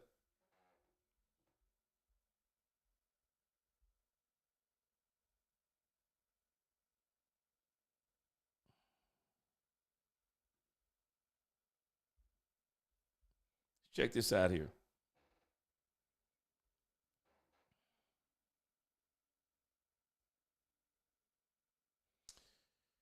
Yeah. See, Donovan Wilson's contract is set up perfectly for the Cowboys.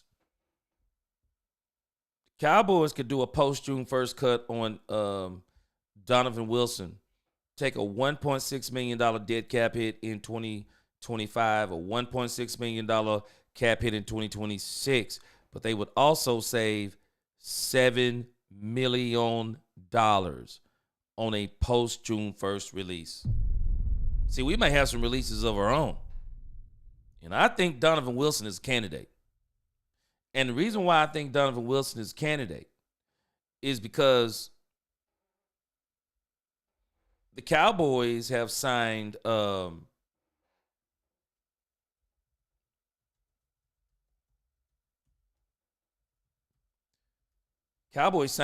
Bell. And when you look at Marquise Bell's contract, you're not trying to have Marquise Bell sitting on the bench. Nah, you need to play Marquise Bell. Yeah, you need to play Marquise Bell. Marquise Bell got a 3-year extension, $9 million, $6.2 million guaranteed. They split that up over 2 years. He's got a dead cap hit of $6.2 million, and then he's got so the way he's hitting your cap here, 2.2 and 2.8. Yeah, I think Marquise Bell is going to play. I really do. I think Marquise Bell is going to take somebody's spot. Yeah, Marquise Bell is going to play. And I do think Donovan Wilson is going to be a casualty. I really do. Yep, I think he's going to be a casualty. So the Cowboys, they got some things to work out. Like I said, we got our own post-June 1st cuts. I mean, especially when you're looking at Donovan Wilson. Let's look at Malik Hooker.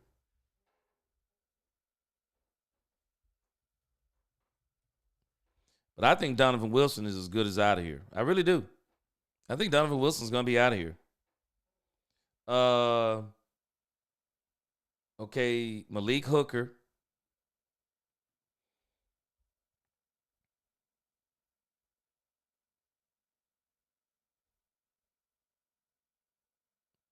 Now, Malik Hooker's contract, from what I can tell,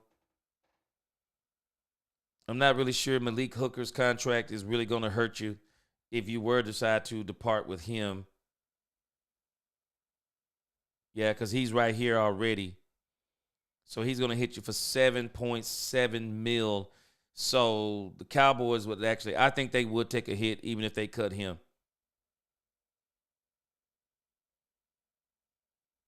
Two-year, $12 million dead cap.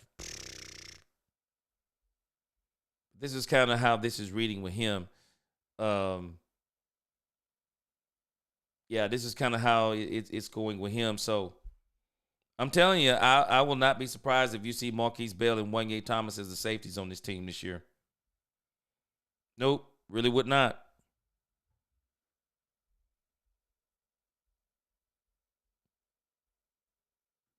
So the Cowboys, again, when you look at their depth chart, again, I really do think if you're talking about the move that they probably need to make first, it's probably that one tech. I mean, again, Daniel M., that's another one of those, like you're saying, boy, that's one of them win now moves. That's one of them win now moves for sure. C. Bates said Wilson was not good, nor was Hooker. Yeah. Yeah. And I think they got Donovan Wilson exactly where they want him. Cut him. You save plenty of money if you cut him. I mean, if you want to make that Jalen Ramsey type move, well, cut Donovan Wilson. Yeah, Daniel M. I think he's gonna be a post-June 1st cut. I do. I think Donovan Wilson. I mean, with Hooker, you're stuck with his money either way. So I could see him being cut too. I really could. C-Base. Dalvin Cook will be one of the greatest mysteries that none of us will ever understand. I'll never understand the whole Dalvin Cook thing. And I really do think some of the thing with Dalvin Cook, maybe that was something that they did for Mike McCarthy. But in the grand scheme of things, Mike McCarthy wanted Aaron Jones, and he didn't want any part of, at least from what my understanding is, he didn't want no part of Ezekiel Elliott. But Jerry wanted Ezekiel Elliott because not only does Jerry like Zeke, we were still paying Zeke. So why not have him on the team? Zeke was supposed to come in, help with leadership in the locker room. But what wound up happening with Zeke, I think one of the issues with Zeke was this. I think the Cowboys had told Zeke that he was going to have a certain role on the team, and there was a certain way they were going to use him. And I really think that they gave him the impression that he was going to be a big part of the game plan. And when you think about the Cleveland game, I mean, man, the way he came out, wow, boy. Man, he looked so good in that Cleveland game. It was crazy how, I mean, the way the whole season opened up with Cleveland was so deceptive. I mean, I really thought it was going to be business as usual for the Cowboys. The way they came out, they beat Cleveland. And the way they even kind of used Zeke against Cleveland, I was kind of like, okay, well, if they're going to use Zeke like this, okay, he'll be okay. They never really used him again. And I think that he was brought on because maybe as a way to kind of quiet Mike McCarthy or whatever the case may be. Wait a minute. Okay, we're talking about Wilson. Okay, I'm sorry. I'm talking about the running back the Cowboys got. Wilson. I'm sorry. The Wilson contract. The Wilson contract is so favorable. Wait a minute. Hold on. Let me make sure. Okay, yeah, I got confused on the running back. Okay, Wilson. Oh, I'm sorry. Wilson. Oh, no. Okay, we are on Dalvin Cook. Okay, I'm sorry. I'm reading the comments as I'm talking. Yeah, Dalvin Cook. And again, I think they kind of got Dalvin Cook. Maybe he was a Mike McCarthy thing, whatever the case may be. I don't think they ever intended on playing Dalvin Cook. I just don't. And they only gave him one opportunity. And it was a travesty the way they used him against Atlanta. It didn't even make sense. It did not make sense the way they used him against the Atlanta Falcons. No, and then they were basically acting like, okay, we showed you what he was. He's nothing. So we're going back to Zeke and Rico Dowdle. And I think there was a big feud going on with this thing about Rico Dowdle and Zeke. And that's kind of when we saw where, we saw 1 week Rico got sick, and then we saw another week where Zeke got suspended, or I don't know what it was, but it was a whole mess. And unfortunately, Dalvin Cook, he got caught up in that. Crazy. Just crazy.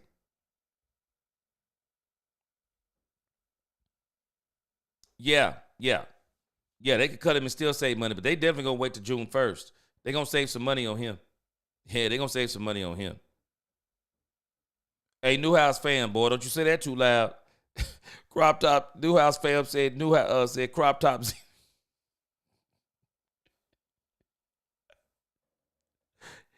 He said crop top Zeke. He said crop top Zeke was washed up. That signing made no sense to me. It never crop top. Boy, I wonder if he regrets that tattoo on his gut that says "Feed me." Boy, I never understand stuff like that. But yeah, yeah, I never understood the signing either. Daniel said, "Gee, if we get Ramsey and Reader, I'm going to believe again." And I might be streaking so hard that even Jerry Jones could feel my wrath. He said, "Let's go."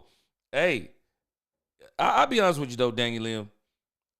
As much as I don't think Ramsey is going to happen, it won't surprise me if the Cowboys got Jalen Ramsey. It wouldn't surprise me.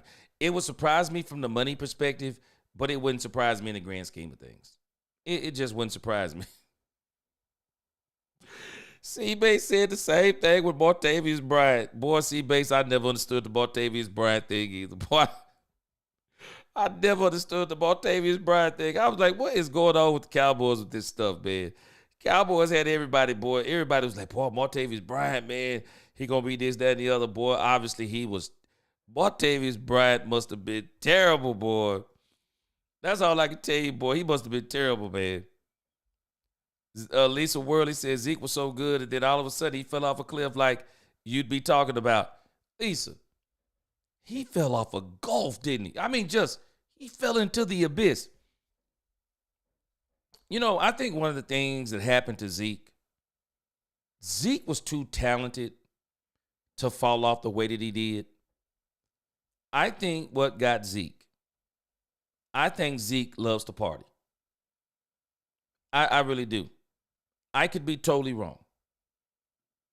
But I think Zeke loves to party. And I don't think Zeke was taking care of himself the way you have to take care of yourself when you're an older running back. And I can even say he was older. But the older you get, you really do have to take care of your body. You really do. And I just think Zeke was partying hard. I really do. I think Zeke was partying. I think Zeke was partying hard. I really do. I think he was partying hard. Gene Mart said, I think after the Green Bay blowout, Jones was done with McCarthy. Gene, I said that so many times, people don't understand it. They can tell me anything they want to. I don't care if they brought him in, sat down. I don't care what anyone's saying. Gene, they were done with Mike McCarthy after the Green Bay debacle, which I don't know if it was so much of a debacle. I mean, Dan Quinn was complicit in that too, to a degree. Changing up his defense at the last minute. Changing to a defense that couldn't stop. I mean, that defense that he changed to against Green Bay, man, it couldn't stop. It couldn't stop a water faucet with the off. It couldn't stop a water faucet with the doggone faucet on there. It couldn't stop water from running. That defense was terrible that he put out there. Jerry didn't do him no favors. No linebackers and all of that, but they still expected more than what they got from McCarthy. And so they were done with him. And I think one of the things that really had the Cowboys livid about Mike McCarthy, how you not going to be able to beat your former team? Not one time? You couldn't beat your former team one time, Mike McCarthy. We're not even asking for two. One time? Couldn't even beat the team one time. That's just crazy to me. Dalvin Cook and Zeke and no free agency help was to push him out the door. Yeah, I agree with you on that too. And the final straw was only offering Mike a 3-year deal. And Gene, I'm not sure it was a 3-year deal. You think about what Pete Carroll's deal is in Las Vegas. Pete Carroll has a 2-year deal with a 1-year option. And Gene, you think about this thing with Mike McCarthy, it was all kinds of nonsense going on. And they were saying another thing is, and James Slater reported this, that if he was going to remain on, Jason Witten was going to have to be on the staff. Then later on, it comes out and Jason Witten starts talking like he didn't know what was going on. I don't know. I was convinced the Cowboys didn't want Mike McCarthy no more. They didn't want him no more. It's bottom line. Didn't want him no more.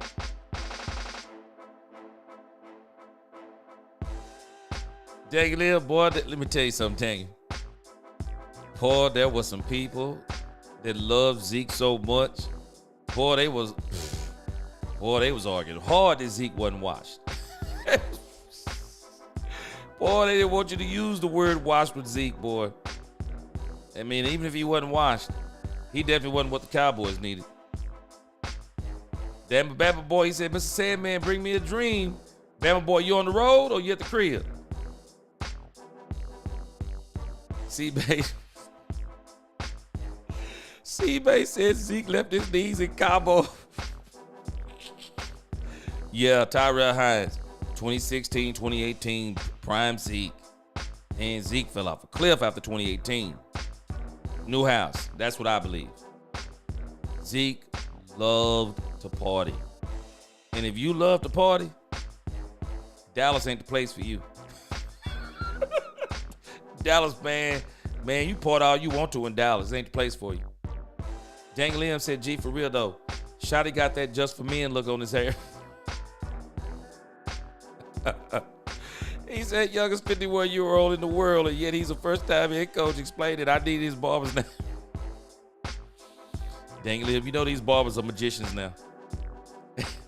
C-Bay said exactly. McCarthy not beating his former team even once was the last nail. Man, this dude, boy, he couldn't beat Green Bay for nothing in the world. Lamar Jones, he said, what happened to Zeke was bad management. And it was bad all the way around for him. Appreciate you, Lisa. We're going to be back tomorrow. Appreciate you working with me tonight. I know you'll talk Cowboys all night. I appreciate you. C-Bay said Zeke Daddy was one of them, G. Boy, Zeke was wild, boy. Boy, yeah. Yeah, especially if that playoff loss against the Green Bay. Yeah, man, they were done, boy. Gene said, I couldn't mention Jason Witten because I only get so many letters to use. Man, Gene, I'm telling you, it was so much crazy stuff behind this thing with Mike McCarthy. It was crazy, man. It was crazy. They didn't want him back. Bama boy, he said, good night. I rock with y'all night. Appreciate you, man. Yeah, I'm about to get out of here, too. All right, man, I appreciate y'all rocking with me. Y'all will see me tomorrow around 4:30. Tag Liv said, man, G, I have my own barber and I get the best hair in the world, but Shotty got the just... That boy Shotty look like he could be a model for them boys, though. Yeah, boy, I know what you're talking about, because, man, when you hit them 50s, shoot, I'm talking early like me, man. Boy, them gray hairs, you can't stop them. You can't stop them. You make a choice. You either going to cut it off or you going to get that just for me. So I ain't rocking that just for me. I'm going to have to let mine go and turn, I think. We'll see, though. I don't even have enough on top to even be talking about just for me's, though, so. But again, man, I appreciate y'all rocking with me on this late night. I see y'all again. I shouldn't say tomorrow, but today around 4:30. I appreciate you. Jared Garcia, he said, let's talk Cowboys, the best in the business. Just subscribe. Appreciate you, Jared. Appreciate you becoming a subscriber, man. We got a lot of great things coming in the future. Appreciate you. Keep rocking with me. Y'all keep liking, sharing, subscribing. Till next time, let's talk Cowboys and we talk facts. New House fam says Shotty needs some grow again. Hey, me too. You need some grow game. Yeah, me too. Jack Lim said, man, you hit them 50s, G. You get them single discounts at Waffle House. Boy, I didn't know that part. I got to make sure I stop over there then. I like that smother covered in chunk, my brother. All right, man. I'll check y'all out later on today. Peace.